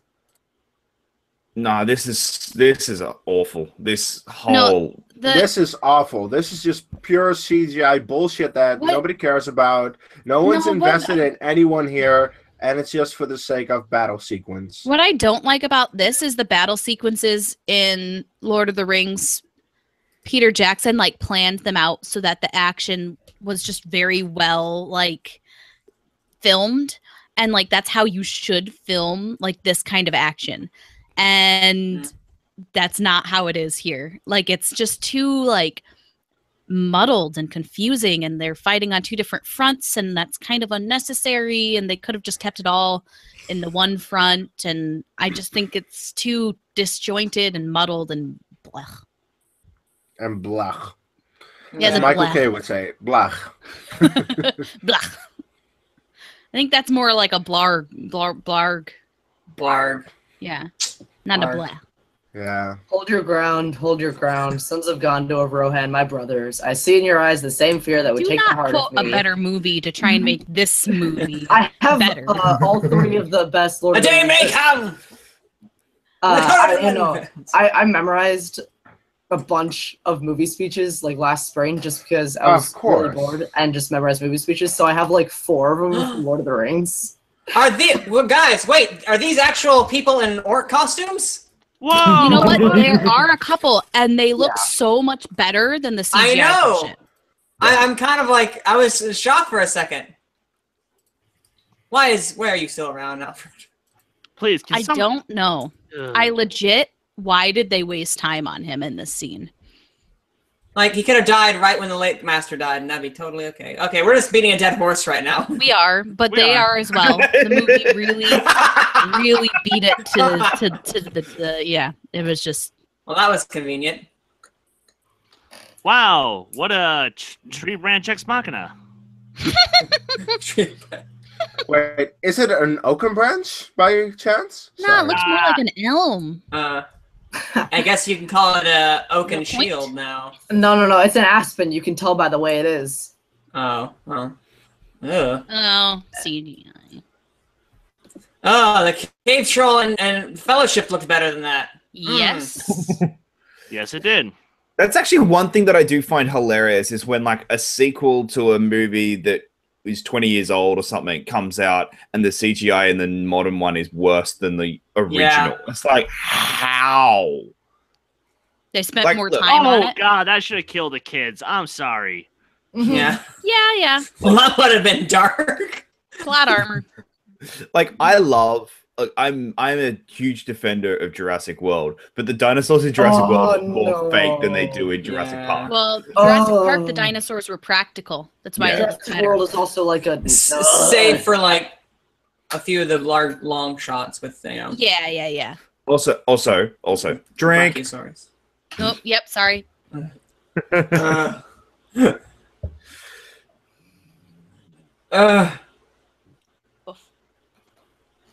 I'm so sad, guys. There's no more actors in this movie to me randomly pull out of my butt. There's no more. What shall we do? We're making Robert's job real difficult. The movie is making my job real difficult. We already did Dane. Yeah, we did Dane. I ruined it. I said Dane's actor before everyone else. So. I know you got actual orcs. I'm so happy. I should have left that one for Robert. It's okay. Don't worry. For the next 2 days, I'll be doing it in the chat. I'll just be like, oh, by the way, Hama is played by this person. Oh, don't worry. Do you guys know who plays I'll Hama? do that. I'll do that as well. But I might. I was about to say, you know who plays Hama? That is Hama is John Lay. Yeah, I also. I remember that. By the way, good news for Arturo. Yeah, most of us here love Jurassic World, actually. I don't. I love Jurassic World. I love Jurassic World as well. No! What was that? It was the poor reindeer dying. I know, but the slow-mo right there. Battle Elk. Battle Elk. Yeah, for a second there, I thought I was watching a Zack Snyder movie. Yeah, that was a really slow. Doesn't make much sense. Does this mean Lee Pace? That's right. Because the music's getting intense. Someone's gonna die soon. Please. Oh, I wish. Having someone that needs to die. Oh wait, no, nobody dies in this scene. Hardly anyone dies in this movie. I mean, as compared to the only book. Thorin, Feely, and Keelian. That's it. I don't know why they didn't keep it the same. Like the majority of the company died in the book. Spoiler alert! Because it's an adaptation. Majority? No, there were 6 left. Yeah. There were 6 left. That's still the majority of the company. That's half. Okay, that's about a lot more than 3. 6 of 13, right? Yeah. No, just under half. Jeez. Are these cave trolls bigger than the ones in Fellowship and Return? And they just fed them more. These ones also are. These are probably mountain trolls, not cave trolls. Yeah, there is a difference in troll. You're right. Just like there's a difference in wargs. Like right. Mountain trolls are the ones that we see. That was awful slow-mo. Like in Unexpected Journey, those ones are mountain trolls, like the really dumb ones. Yeah. But the one in Moria is a cave troll. The one in Moria is a cave troll. Yeah. Correct. Yeah. So, like but the ones that open the gate in Return of the King are mountain trolls, and they would be bigger than the cave troll in Moria. But you can't spec it out. This scene is so good. They don't look as big. This scene is so good. It's because the gate is huge. If you put them next to each other. Okay. Yeah, the gate's just really big. If you look at the perspective of the gate with the troll, then yeah. This is like the Arturo, time check. We're at 1 hour and 21 minutes in half a minute. So 30 seconds and we're at 1 hour 21 minutes. I love this scene so much. We're currently having Thorin and Dwalin having a conversation. will be at 1 hour 21 and 15 seconds. 10, For me, this 9, is 8, 7, 6, 5, 4, 3, 2, 1. 1 hour 21 minutes. for me. This is the climax of Thorin's arc. Is this scene here? When he is the most douchey he can be, the most succumbed to the dragon sickness, and Dwalin helps bring him back down to earth. And That just for line. clarification, yep, it is. They are indeed mountain trolls. For those who didn't know, I learned something new today. You're welcome, Gotcha. Manning. I learned something You new. learn something every But also day. the ones, yeah, the more you know. Wrong friends, but- though. Drink. Unexpected journey. Although it did say that there's called stone trolls. It says they are because there's I'm looking at it now. There's 1, 2, 3, 4, 5, 6 different types of trolls. Yes. I thought there was 3. So Nope. That's- Welcome to the nerdiness that is Lord of the Rings. Yeah. More I don't even trolls. remember them. Jeez. More trolls. Wait, it sounds like the internet right now. Let us not invite the trolls. Just Richard Armitage. In this, Send in the trolls. Trolls. Oh, trust me. As if there aren't enough trolls out there in this world. right there, Richard Armitage and Graham McTavish in one of the shining moments of the entire trilogy in that scene that just happened. Oh, I like Graham McTavish. I'm not a fan of how this scene is done though. Yeah, I It's a agree. little Yeah. on the trippy. nose. It's a little I'm not a fan of the fact that gold is there like that, considering the dragon destroyed it when it got up. I get it, Settled. It's settled and then Yeah, it like- cooled. Yeah. but it It's a shouldn't flat be as surface. flat. It shouldn't be as flat. For what they actually did, it should not look that good and that flat. And Yeah. No, it was Part of this liquid. part of this is a vision by Thorin too. It's not all completely real. He's kind of this is all a mental game too. So this Oh, might be so he is psychic now. All right. No, Glad to know this. no, you could No. argue that He's this psychic. is- Huh. You could argue that this is how he would see it ideally. Kristen said he's psychic now. Now all I'm thinking of is a sitcom with Thorin as Raven. So it's that so Thorin. I don't know why. That's That's all that's in my head now. I like So it. Thorin. See, but there's gold up against the walls and stuff like that. You can see on the pillars where he splashed it. yeah, And it's not completely flat. There's rivets, but see, the thing about liquid as an element is it spreads in order to take the shape of whatever container it is in. And that is your science lesson of the movie. Thanks, Chem 101. Then again, this Learning is about fantasy, trolls. so take science with a grain of salt in these movies. Are you trying to say that these movies are beyond the realm of science? In a way, yeah. I have no Haboosh. idea what you mean, with people who don't die when they're choked to death and things. Yeah, and when they're in freezing cold water for seconds and then still manage to surprise the main character. Oh wait, what? Oh, that happens later. Sorry, spoiler alert. Oh. Uh-oh. sorry, I thought we were talking Game of Thrones for a second then. No. You know No, nothing. yeah, okay. Jacob. So something similar happens in Game of Thrones season 6, episode 6. Spoiler alert, but yeah. It happens twice. Falling into water is how you get saved in Game of Thrones. That's But all that- I have left. Jeez. That orc's codpiece, though. Yeah. Pretty nice. This saying. scene was also one of the money scenes of the trailer. Yes, Stephen. Neil deGrasse Tyson as talking about science in movies is gold. Killy's speech here. I say speech, it's 2 lines, but It's too long. It's like, hey, let's go to war. Okay, bye. well, it's talking about their heritage. It's about their blood. Oh, that's some funky green screen.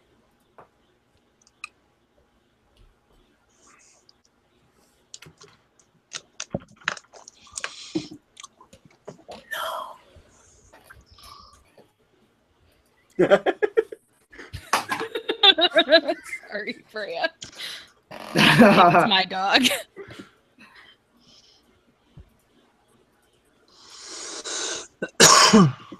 And magically, he feels better. Yeah. Yeah, it's That like that. looks sick. Hey, it's like that other protagonist that suddenly feels different than he did 5 minutes ago. Oh wait, what? Sorry. I don't know which It's one slightly you're. different situation there, Kees. Did Did we just have this conversation today? We're gonna I go think we into that did. one day, and it's gonna be hilarious.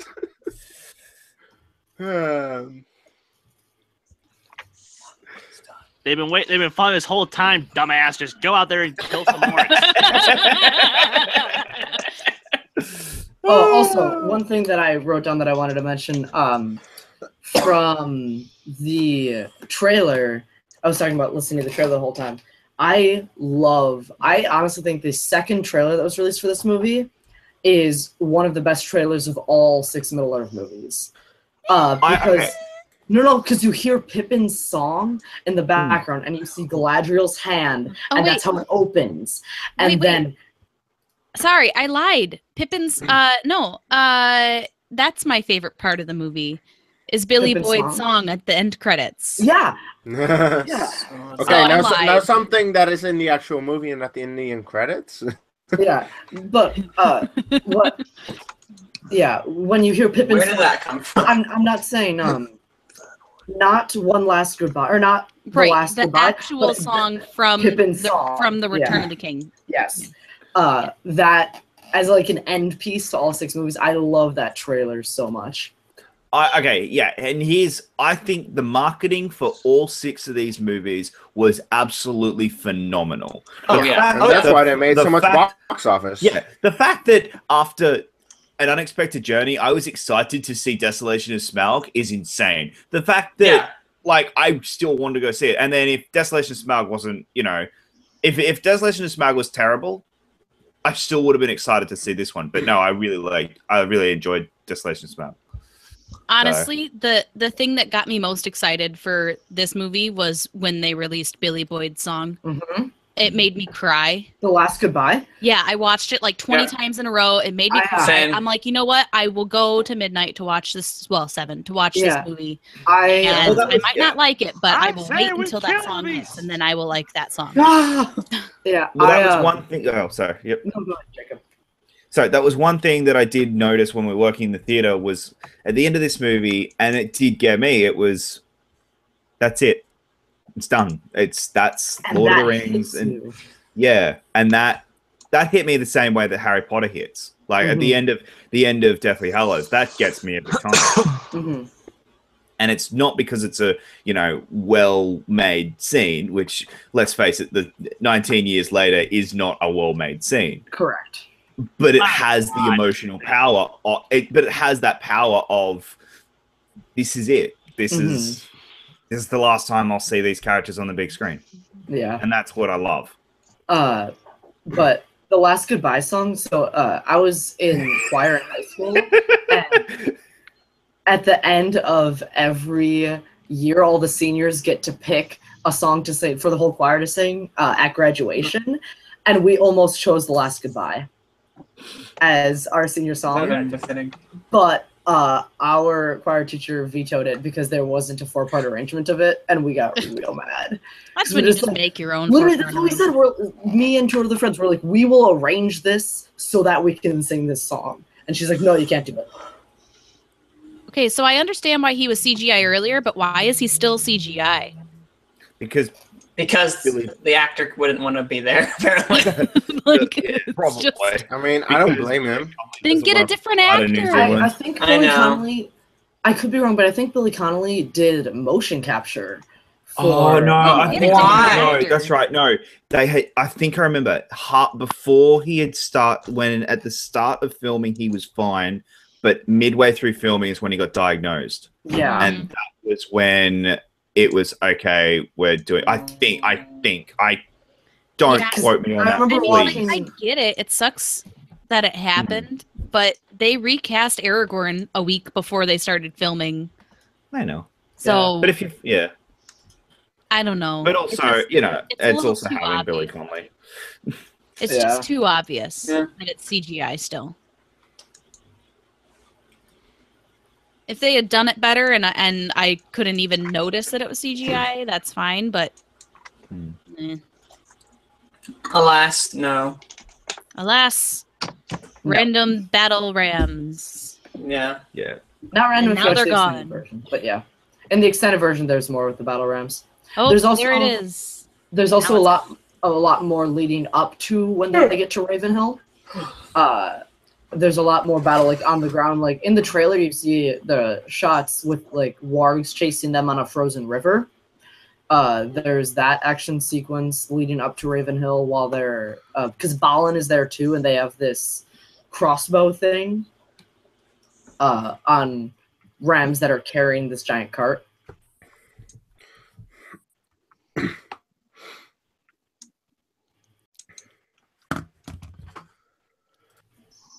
Huh.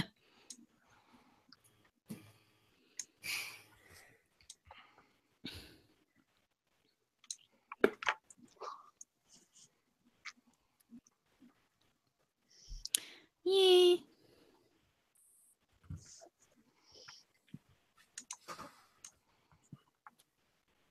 That's a beautiful shot.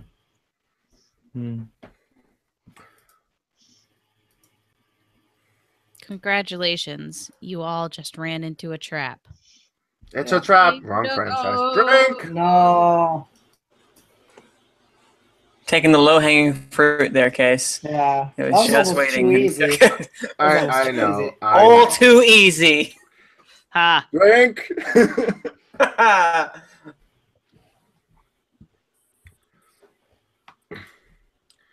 Oh, I don't think I mentioned this yet. Oh wait, the goblins are right here. I forgot about that.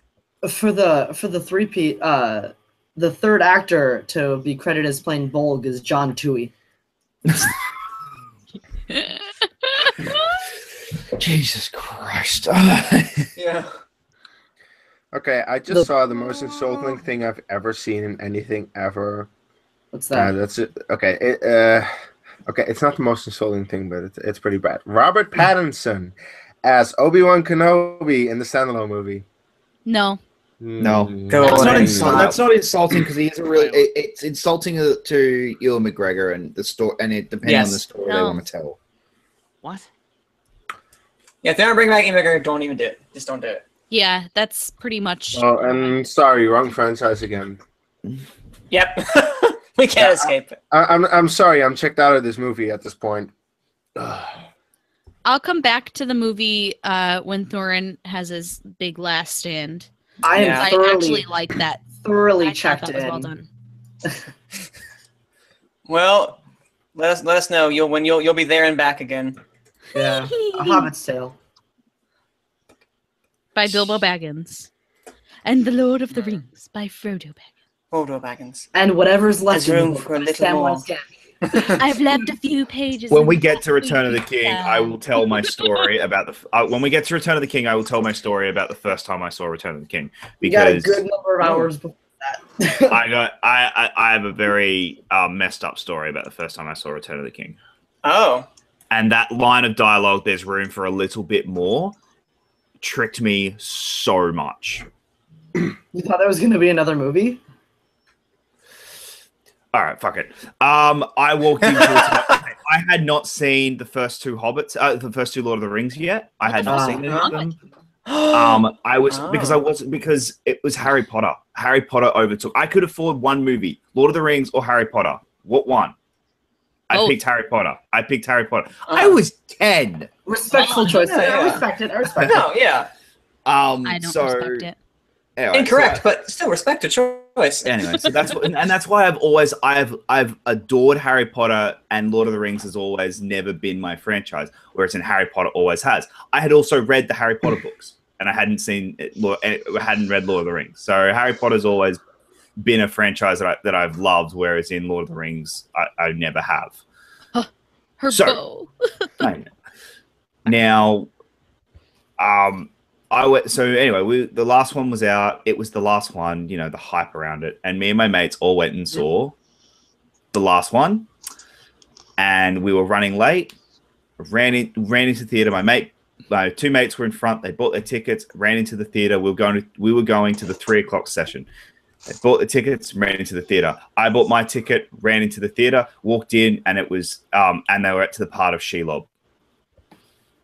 Oh. Well, you fucked up. Yeah. The seller gave me the wrong ticket. They gave me a 1 o'clock session, not a 3 o'clock session. Okay, Now, so this Attack on Titan orc is... Oh, yeah, it's terrible CGI. Yeah. This is just a terrible scene. Yeah. Not to cut Jacob's story short, but that Yeah. just looked like an Attack on Titan. You know what I'm happy troll. with that at this point we are all saying how terrible this movie is, and Robert isn't even arguing it. Well, okay. He's defended it quite well. Look, no, he's been taking it. He's been taking on criticism as well, and I'm gonna wait for him to dish it right back to us at the end of the movie. There are things that cannot be defended. No, that's not true. Everything can be defended. There are things that should Except not for be defended. Yeah. There are things that should not be defended that I'm not the last going to. 15 minutes of this movie up until now. I don't think this movie is perfect. I stand by my decision to see it so many damn times. I love it. I have tons of fun watching it. For me, it's endlessly rewatchable. He's gonna die. That's just my opinion, and I have held my ground against most of you for most of this movie you have. so You far. have defended it up until like 15 minutes ago, and then 15 minutes ago, we all started to check out of this movie because it's just. No, so the part where Thorin's last stand is like the redeeming quality of this last 30 minutes of this movie. Honestly, here to the rest of this. I forgot about it. I need to see it. This to the end, I think, is all wonderfully done. Great storytelling, good action for the majority of the part until Thorin's ending. The character arcs, I think, are ended very, very well. From here on out, I think it's wonderful.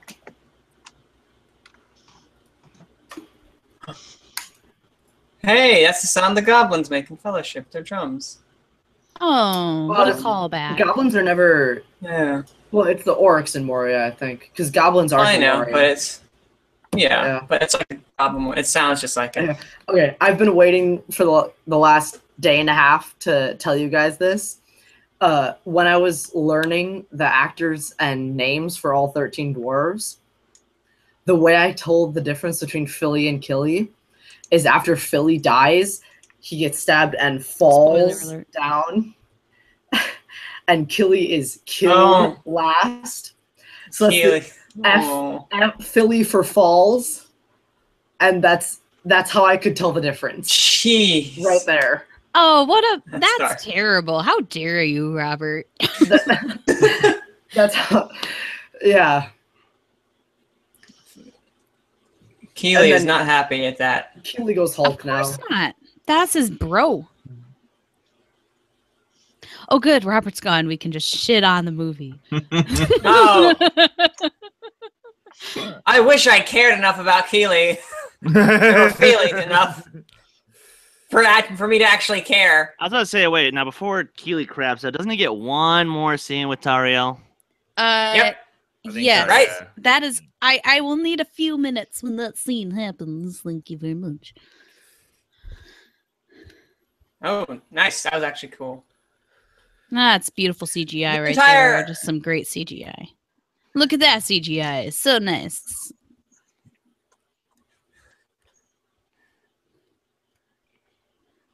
This entire action scene reminds me of did you guys ever play that video game War in the North? Lord of the Rings? Yes. This reminds me of that, just right here, over the top, kind of. Yeah. Very CGI in a winter place.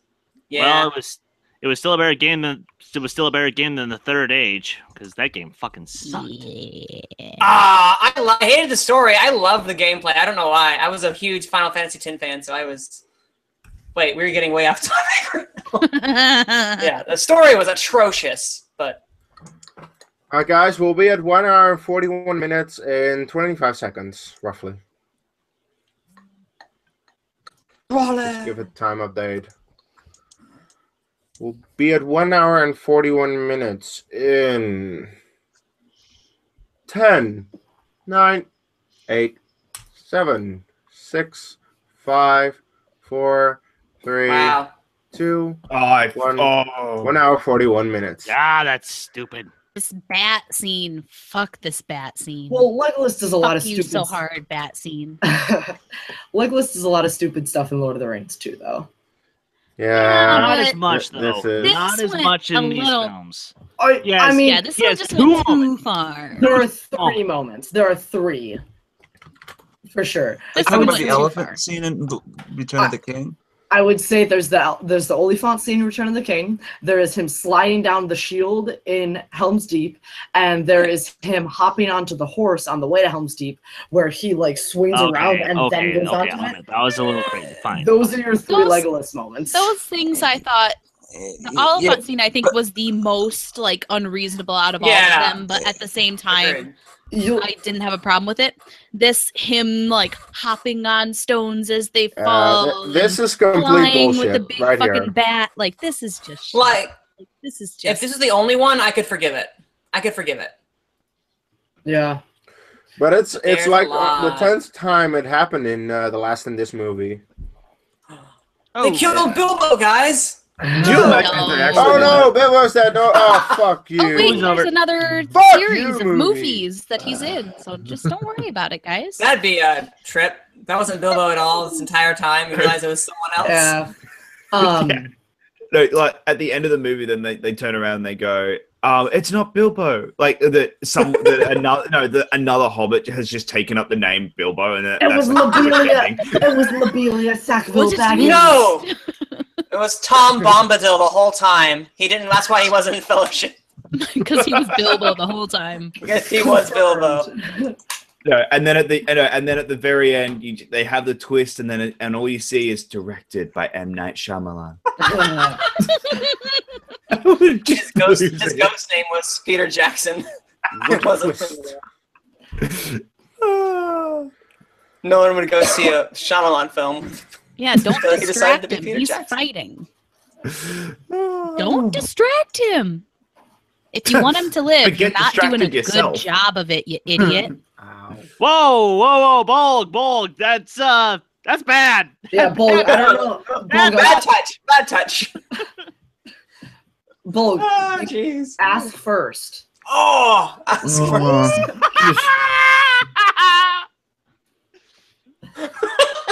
I take full responsibility for that one because I set him up.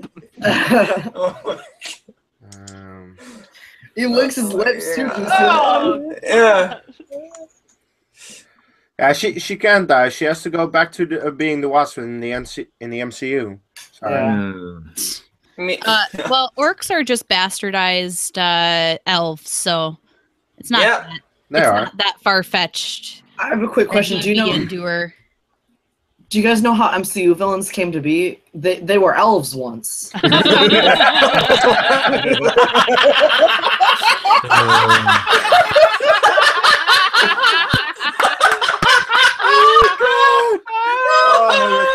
tortured by the Dark Lord Disney. You have Ronan. You have Red Skull. You have Thor Ragnarok. Bye, I'm telling Moment of you. silence. Killing. Bye. Don't care enough about it. Okay. Pour one out for our homie Killy. I wish I cared more. I By the was. way, I wanted are to we at that care. moment yet, Kristen? Yeah, Kristen. Oh yeah, okay. So I could talk about it later, but her character could have been fixed for me entirely if she had died, and not from an orc, from a broken heart. Because elves, when they have too much sorrow, can die of a broken heart. It's one of the only things that can kill an elf. They can die from being You're killed, right. being murdered, or from just being too damn emotional. By the way, just lost Ronnie, the love of next, her life.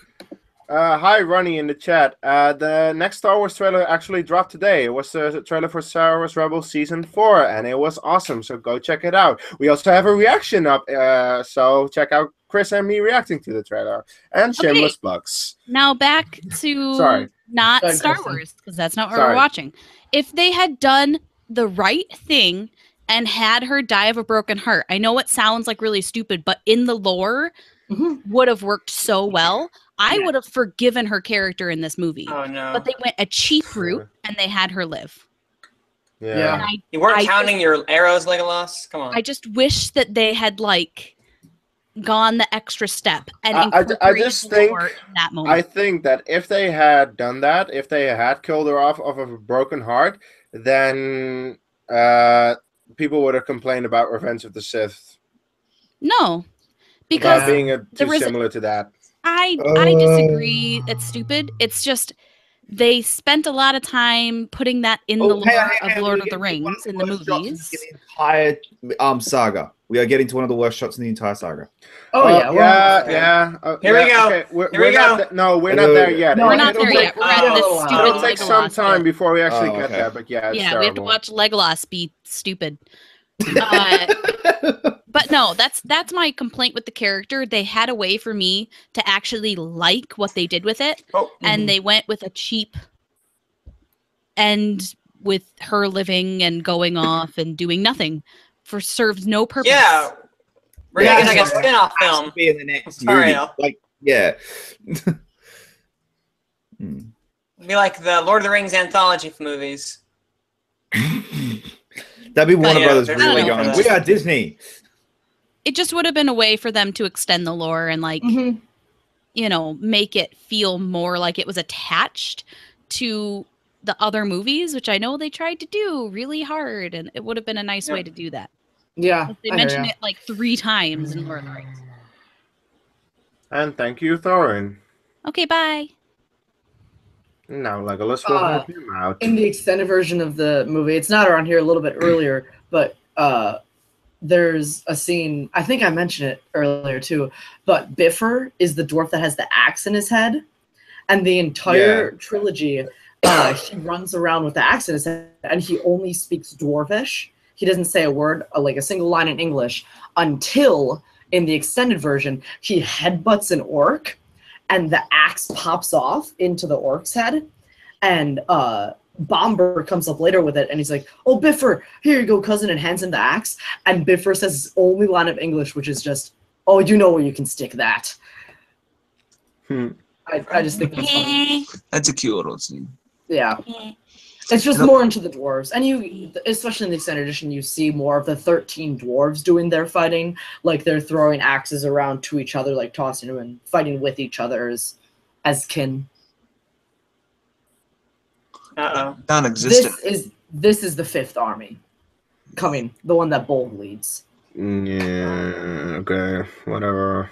At this point, I really don't care anymore. It's Case. Come on, Case. It's a great movie, Case. It's Ronnie, yeah, it's just they spend way too much everyone time on the likes Lord of action. the Rings better. Yeah. Oh, here we go. There's the bad shot. This is the best scene in the whole damn movie. Well played. Gravity. He's dead. He is so dead. All the dead. No, it's called the he was in the original trilogy syndrome. It was. Yeah.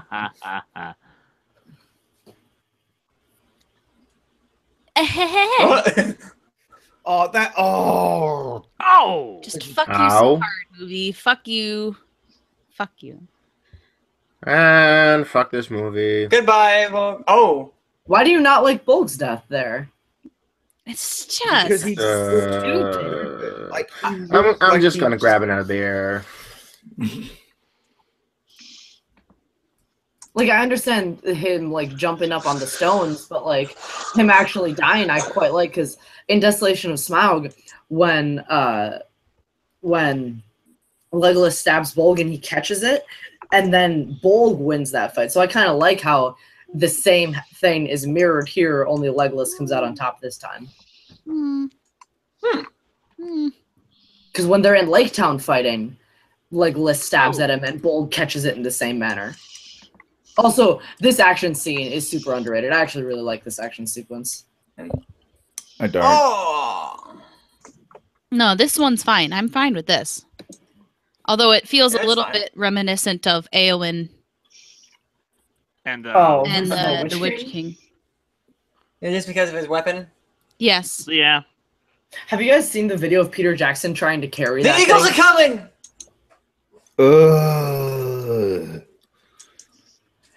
I believe Thank you, Manway. in the book and in the animated Hobbit, the Eagles are the Fifth Army. Yes. I'm pretty sure that the Eagles There are you the are, Fifth Army. Doctor. I was waiting for you. Oh, This was the other- also this was one of Case's trivia questions for the second round of qualifiers. Was what were name one of the two who ride the Eagles?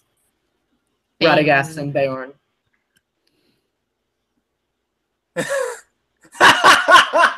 See, isn't that Like just that so look? stupid. That's No, No, that's great. Oh.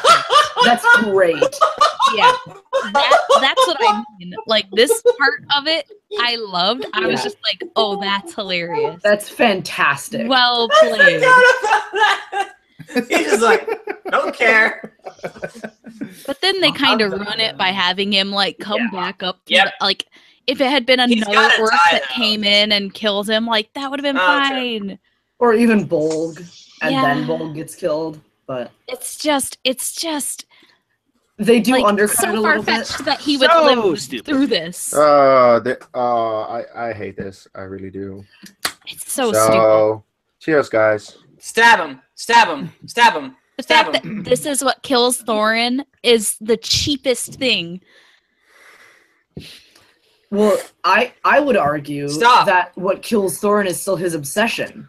He follows him here. His obsession not only with the gold, but with Azog. We see an unexpected journey how obsessed he is with Azog and how he's so determined he's dead, he's dead. And when he finds out that he's alive still, he becomes obsessed with killing Azog in Desolation of Smaug, Kill him. especially in the extended version of that movie. Insert the blade. Ah! It's just such a bitch way to go out. No, I agree.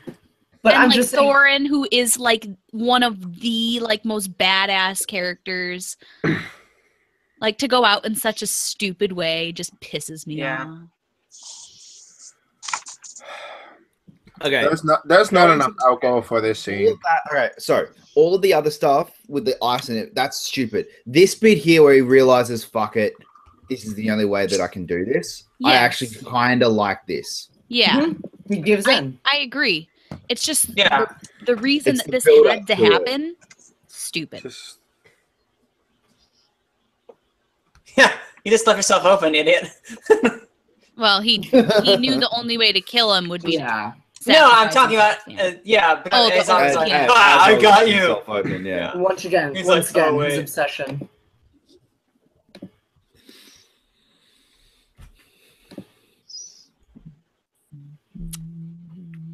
Oh, the things that boys will do just to prove their point. Ah, get the point. Hey, No. because it's swords and the point. Oh really? Is that what the joke was? I'm sure. I don't know. Sorry, I was watching them CGI an orc's death really poorly. oh, he did. I mean, did Thorin think for even a second he was going to come out of this alive?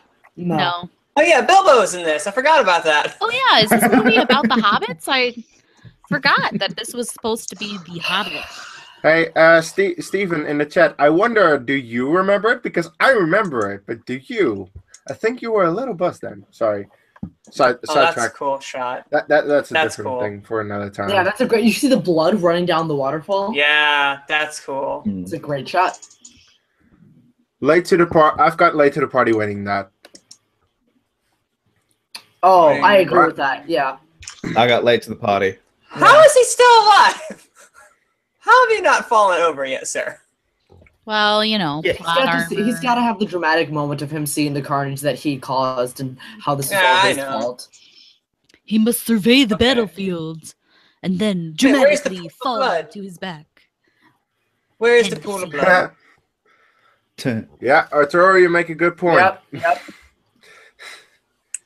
Barbecue. Now I gotta go see what. What if Smaug had been alive during this movie? I would have During the boycotted first it. one? The Eagles would have ripped him apart.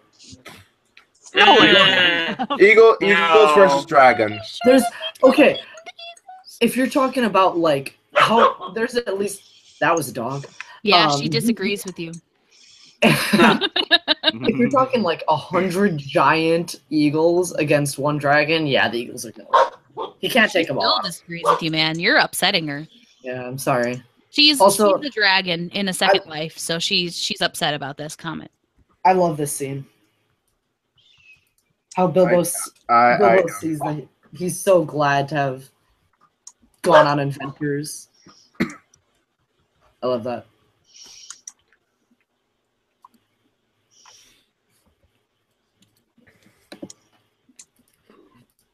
And your knitting patterns. So, okay, Uh, here is where having it only as 2 movies would have worked. No, sorry, having it as 3 movies, you could have made this work as 3 movies, but Thorin had to be. You had to condense the first 2 movies and have Thorin have the sickness in the first one, because then that's an arc over this film. You can't have him go from good guy at the end of the last one and have him be gold sickness it's too quick in this film, and that's what hurts it. But you can't really. Yeah. I would argue he still has dragon sicknesses at the end of the last one. While Bilbo is talking to Smaug inside, and he tells Balin that he's not going to risk the whole thing for the life of one burglar. I would argue that it's starting to set in, but I agree that it's not as clear as it needed to be at the end of Desolation of Smaug. Now, I'm not gonna lie. I actually really like Martin Freeman's performance in this scene, but I kind of don't care. Yeah. Yeah. Oh, I do. Everyone is giving their A game. They're bringing their A game to this, but I mean, I want to care. I really want to care. And then there's a I would trade this scene out for Thorin's funeral scene any day. Yep, I completely 100% agree with Kristen right now, because if she died right then and Legolas That's emotional impact. saw it, that's emotional, because it's also hey, that means that that she never, she really did love him. Tie into Lord of the Rings coming up. The laziest hang on. of Tie them into all. Lord of the Rings that makes no sense the timeline wise. Wait. Why do you say that? It does make sense. By It the does. way. It makes perfect sense, actually. He's No, not this old enough. tie-in, timeline-wise, Aragorn- actually works. Aragorn's just under 20 at this point in time. And they do actually, in the appendices, they do find Gollum, they do hunt Yeah. Gollum, wait, and it's wait, like Robert, in the Two Towers, how old was Aragorn again? 87. Surely you cannot be 80. 87. Exactly. That was one of the test questions. Yeah. I'm still mad that this was the movie that I got the question wrong about in my first round of test questions. I'm still mad. Of all things, I got a question wrong about this movie. Well, yeah, the worst movie out of all of them. Wait, so, wait. yeah. Hold on, wait. Which question was it again? What Oscar was this one nominated for? What Oh, Oscar? This movie was nominated for an Oscar, if you can believe it.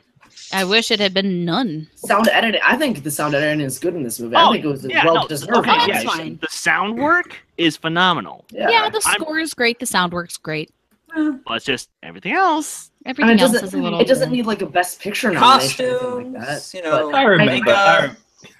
from a technical standpoint, I think it's a deserved nomination. I remember in 2012 how everyone was saying beforehand that, oh my god, The Hobbit will get nominated for Best Picture. No, The movie's changed. And if she had just died, yeah, right here. her character arc, I would have accepted. Instead, it was cheap and meaningless. Yeah. Hey, Kees, do you remember how many Oscars all 6 movies combined were nominated for? 37. 37.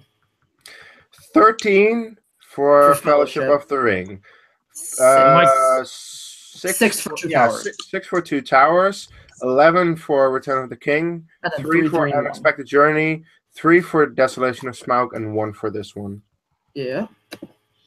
Yeah, look, I wrote these questions. Of course I know it. Gross. That is, yeah. No thanks. No thanks. Hashtag necrophilia. Hashtag all the necrophilia. Hashtag get some help. No, She it's should have not. asked first. Oh my gosh. That's actually not. It's No, not no, no. that gross. That's pretty normal. I mean, Yeah, She that's should've not bought dinner really. first. it is. By the way, this I love It's, that you know, shot. Yeah, no, leaping this shot's with actually it. pretty awesome. Problem. Yeah, this is very reminiscent of that moment in Fellowship when they're in Bag End smoking the pipe weed. Yeah. This Old might Toby. be one of my favorite Also scenes. known as Old Toby. The finest weed in the South Farthing. So I'm just curious, Um, if you guys would, how many of you would toke up to these movies? Would Tolkien up to these movies? I was saying what? I don't get it. He'd I ask was- you how many of you would watch these high. Oh, God, no. Get it? No. Oh no. Okay, Tolkien. no. These aren't No. good I high get it. movies. You want Yeah. to watch like Doctor See, Strange yeah. or something. Or better Different- yet, the wrong Cat in the franchise. Hat. Wrong franchise. We actually had to Drink. when Alice in Wonderland came out, we actually had to like be very careful with who we allowed in I remember that too. as a health risk. It was fucked. A health a health risk? What? Because people would, take mushrooms or smoke pot or Oh. do crazy. Before seeing Alice in Wonderland. Yeah. Okay, Funny. so big thing about Thorin's funeral that I'm just going to talk about here while they sit here blowing horns for 6 minutes. Just blowing hot air. So Thorin's funeral, not only is it in the extended version, but Balin gives like this really emotional toast, and you see Bilbo crying next to Philly or Killy. I think it's Philly. So not only do you see the dwarves' reactions to their death, which is really, really, it hits your heart. But what was actually in initial script and recorded and everything, if you look it up on YouTube, you can find it. And I think Jan actually posted it to the Take 3 page. But there was a speech that Gandalf was supposed to give that was completely cut even from the extended version. But it's about how Thorin was this great ruler and he shouldn't be remembered for what he did wrong, but for what he did right, and fighting for like the lives of the dwarves for those 60 years in the Blue Mountains and all these kind of things.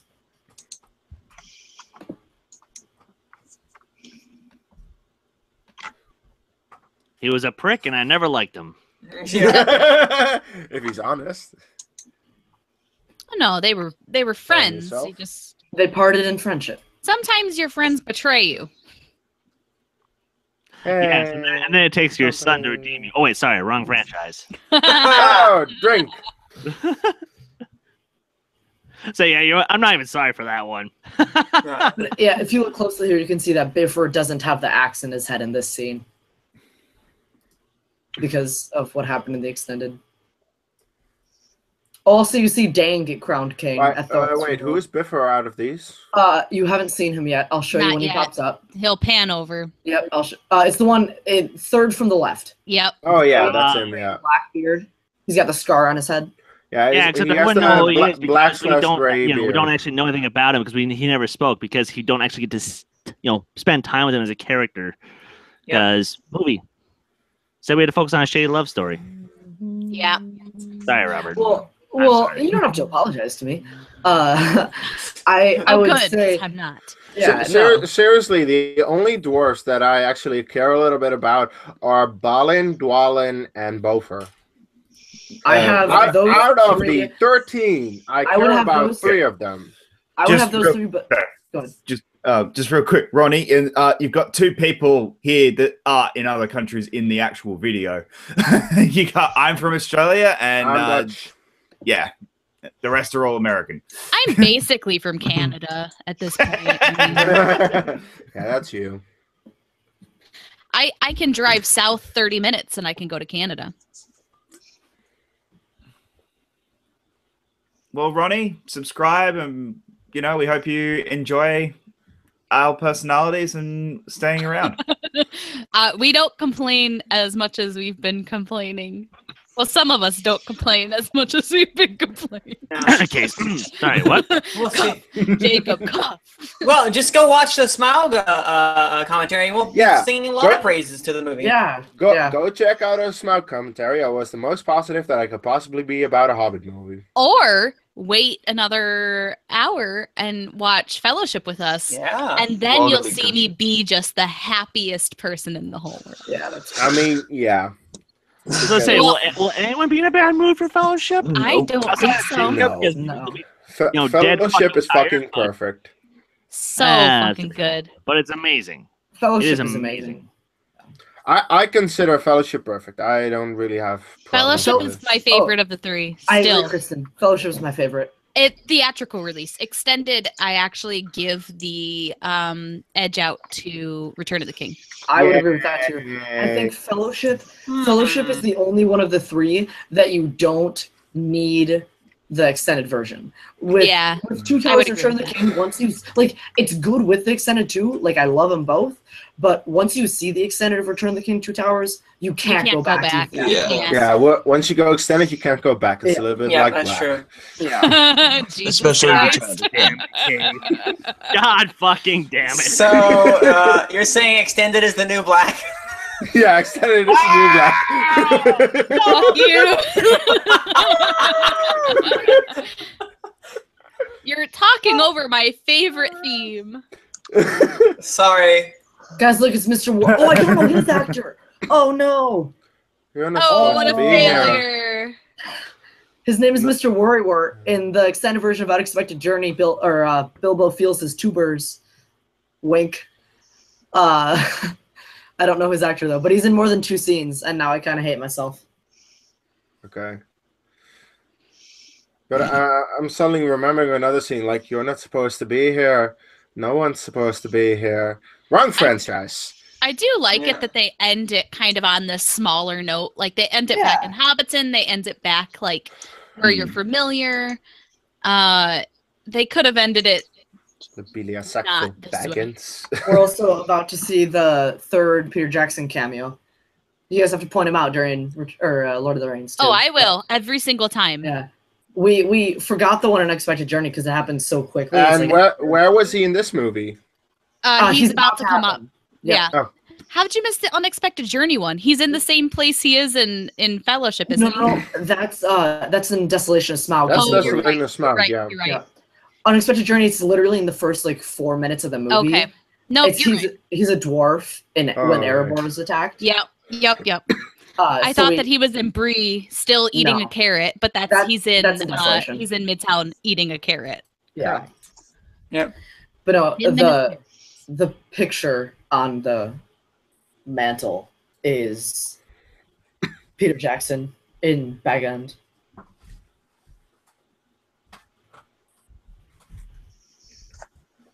And that's the most emotional I'll get in this entire trilogy. Yep. That was an emotional line. He delivered it perfectly. Yep. Martin Freeman.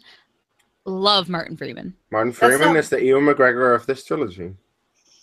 Yeah, only these are better than the prequels. Yep. We determined that yesterday. Kristen, come on. I don't know that I come to my side. With that statement. The Hobbit movies are better than the Star Wars prequels. I don't know that I agree with that because personally to me, these movies mean more to me than Star Wars does. Yeah. So it's true. The fact that it didn't live up to my expectations hurts more than Star Wars. The picture frame is about to show up. That one right there. That's Peter Jackson. Oh, right. No, but yeah, the Hobbit movies are better than the Star Wars prequels. The Lord of the Rings trilogy is better than the Star Wars trilogy. So, I agree with that. 100%. Yeah, I agree. Middle Earth wins. Woo! Yeah. Sorry, Star Wars, love you, but Middle Earth wins. Yeah. As a the only time you'll hear Kees say that. Yeah. Pretty much. There are individual movies that you could have debates on, but as a cohesive universe, world of film, Middle Earth is better than Star Wars. Yeah. I mean, Battle of the Five Armies is atrocious. I hate it, but I mean, don't it's hate great, it as but much yeah, as it's Attack okay. of the Clones. Well, Attack of the that's Clones is accurate. worse. Then the second worst, in my opinion, is Unexpected Journey and Phantom Menace. Unexpected Journey is so much better than Phantom Menace. That's a beautiful transition. Yeah, that's great. Yeah, that's a great. This is a beautiful transition. I love it so much. Yeah, I love What about very old friend? So fucking well done.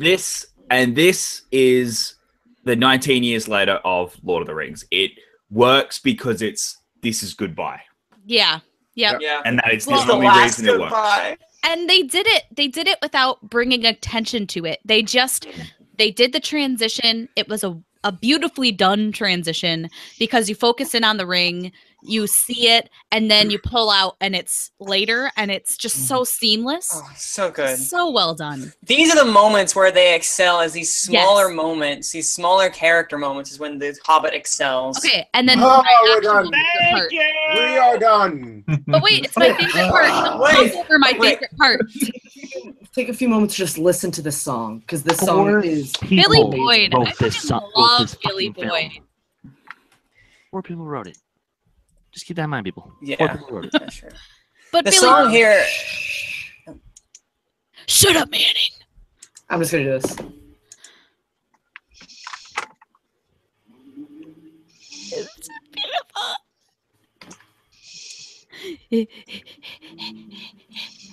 I just love the first verse of this song. I prefer Into the West. Thank you. But Really? Oh, I don't.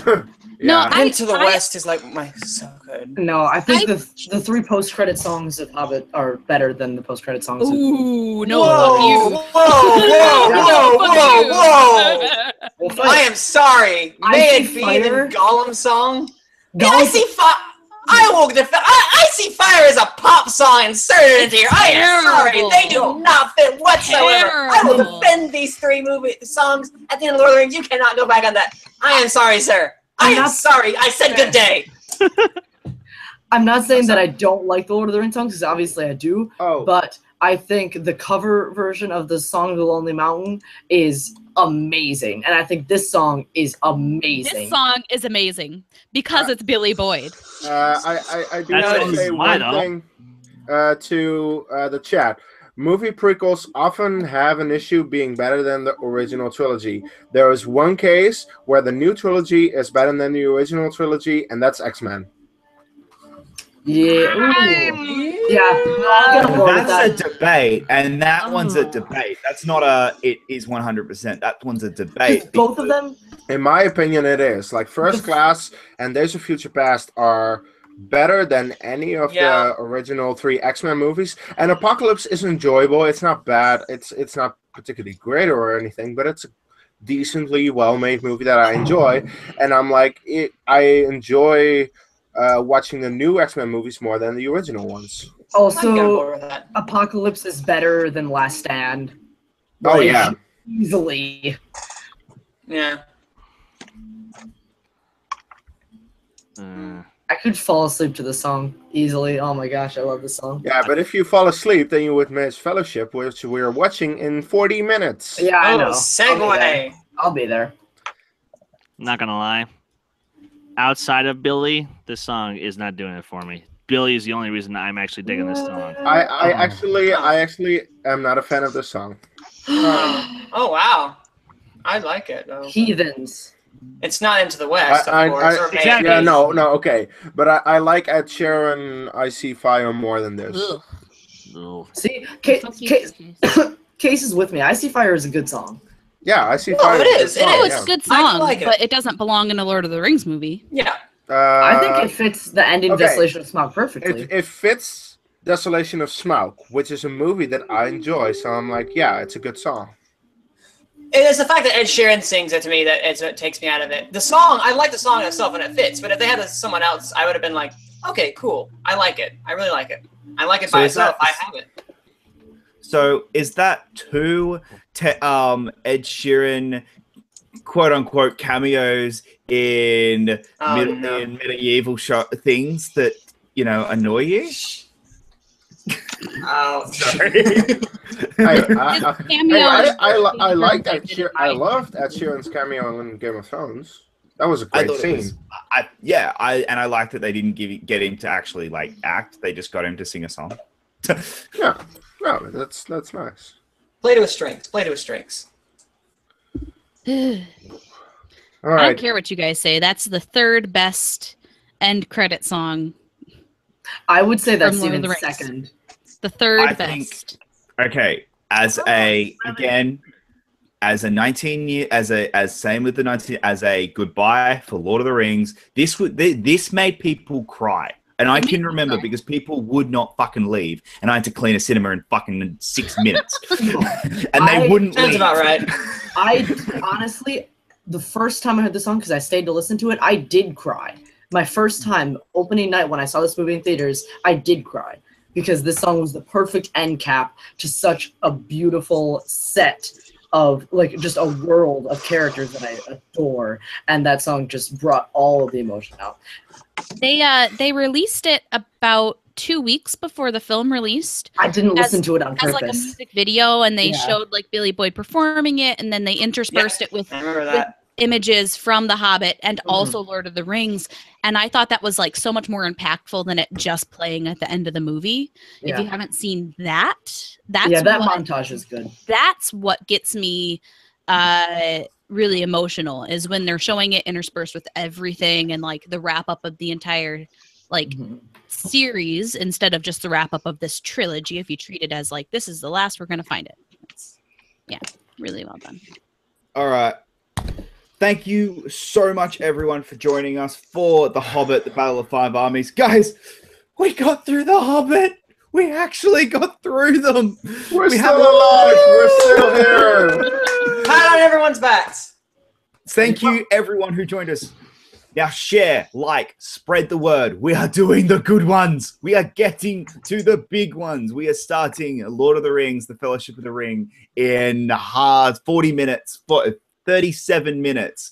I am putting the link for the YouTube video in the chat right now. It is on the Facebook page.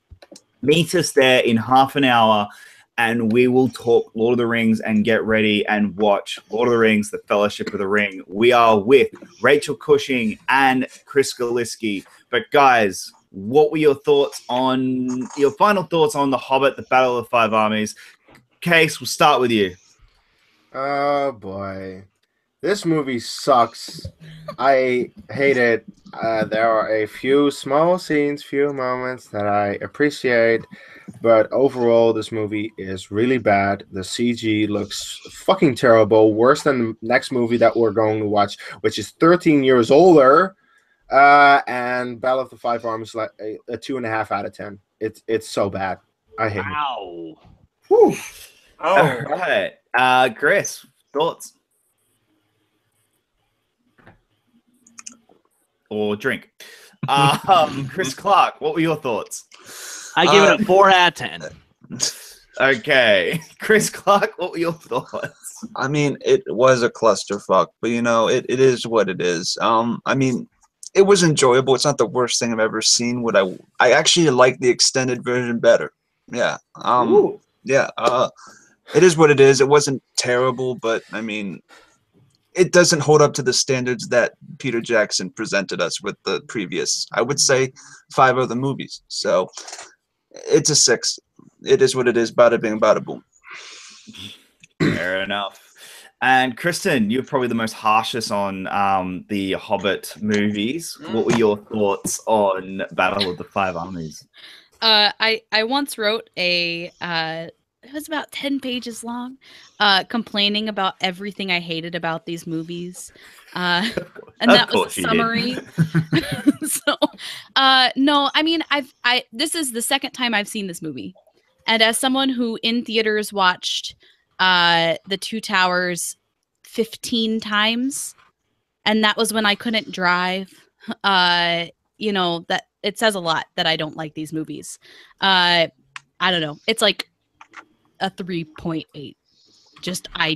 Nope. Too many problems. And Manning, what were your thoughts? It's the same thing I felt when I watched Smaug. My opinions didn't change. This was still like a... I mean, if we're going out of 10, probably like a solid 4 out of 10, or maybe even lower. But because there are some really good small moments that I can just say praise, like Ian McKellen and Martin Freeman. And then all the actors bring their A game, even if their characters may be misguided. But this just feels so uneven. But I enjoyed it because I was watching with people who were just having a good time, which is always a plus. But yeah, it's not the best. It's definitely the worst that Middle Earth has to offer. But now we're gonna get to the best, and I'm excited to watch that. All right, Robert, as the defender of this film, what are your thoughts? I mean, for some people, this is their second time watching it. I've seen this movie over 20 times, well over 20 times probably. Yeah, I mean, I told you guys, I watched it last night to prepare for this today. This movie for me is endlessly rewatchable. I like it a lot. I do agree that it's the least of the Hobbits and therefore the least that Middle Earth has to offer. But I still think that people just, in general, a lot of people just do not think as highly of it as I think they should. I think there's a lot of character moments that are really, really, really great. I think there's a lot that is overlooked. I'm going 7.5 out of 10. And yeah, that's basically it. I love the end credit song, and I love everything that this movie has to offer. All right, guys. Well, again, like I said, we will be watching The Fellowship of the Ring. If I could actually have the Blu-ray. We do start Fellowship of the Ring in literally half an hour. I do want to let everyone know we will have a short break between the Blu-rays. Now, if you're watching it digitally, most of the time the digital one doesn't have the split. We will be telling people when to pause and when to start up again. The time codes are going to be a little difficult simply because we will be giving time codes for the digital version. I do apologize for that. It's just simply the nature of the beast with a film like this. So our movie. Yeah, it's the nature of the beast. Unfortunately we can't really help it, but we'll do our best to make sure you guys know where we are in the film as best as possible. Math may become an issue with some people, but I would like to thank every single one of my guests for today. You will be able to see most of us over on the next channel, but again, Manning and Robert, where can people find you online? You can find me at @like_Peyton on Twitter. And you can find me also editing at Geek Pulse Radio with Geeks and Gamers, where you see me just kind of like, guest appearing here and there. But usually I'm just editing, having a great time. That's what I love to do. But yeah, blast. Thanks again for having me, guys. Well, thank you again for joining us for The Hobbit. It has been a blast, and thank you so much. Robert, you have really taken command of this watch-along, and it's been fantastic, and I love it. Your fandom for these is just mind-blowingly, and it is so obvious. So where can people find you online? And thank you so much for joining for these watch-alongs. They've been fantastic, and yeah, we've got through The Hobbit, so thank you so much. Honestly, thank you guys so much for having me. I know I'm a little bit overbearing at times, especially with the Hobbits when it comes to disagreeing with people. So I try to shut up when I need to shut up, but I know sometimes that's hard. So thanks you guys for having me. You can find me on Twitter at RBRTPRKR98. Other than that, check out the Middle Earth trivia match from the Worldwide Movie Trivia League that Take 3 posted right here on the channel. I faced off against Jan Engelman, and it was a hell of a fun time to record, hell of a fun time to prepare, and I will be in the chat watching along Lord of the Rings with you guys. Yeah. All right. Again, guys, remember the whole reason we are here in the first place. We are trying to raise as much money as we can for the Make-A-Wish Foundation. There is a link in the chat. It is working now because I have been doing everything wrong and not actually checking my work. It is working 100% now. Make sure you click it. Make sure you go in and check and donate what you can. If you can donate anything at all, please donate as much as you can. We also have in the link the next video. So please jump over to that video and we will see you then. Thank you, guys. And for everyone here at Take 3, everyone who I didn't just say shout where they were, they are joining us for the next video. So can we just bug ourselves? All right, Kees, where can people find you online? I mean, Take a seat, guys. It's comfy. Look, it's not that I need to plug myself or anything. It's just that you let people plug themselves, but other people not, and it's just consistency. Well, then do it, Kees. Hurry up. I seem to really hate this movie compared to He's your the scores. Dutch movie guy on Anyway, Twitter, and I'm the Dutch movie guy on YouTube and at Dutch movie guy on Twitter, and you will find me watching Fellowship, which is one of my favorite movies, in a little bit. Chris, where can they find you online? You guys can find me on Twitter and my band Last Shot Redemption at LSAR Band and Men. You can follow Take Two Productions on Twitter at Take Two Trivia. You can find me hosting the Schmodown reactions as well as the Worldwide Movie Trivia League. Let's move on. Kristen Smith, where can they find you online? Smith_K10, pretty much everywhere. Go. And Chris Clark, where can they find you online? You're muted. Chris, you're muted. Chris Clark, you're muted. Unmute. Unmute. I'm muted. I'm not muted. You can find me at Chris Clark 8788 or on YouTube at No Man's Land Entertainment. Fantastic. All right, guys. We will see you in 30 minutes. Thank you so much. The link is in the description, and we will see you over there. For everyone here at Take 3, I'm Jacob London. Take care. Take care. Go forth.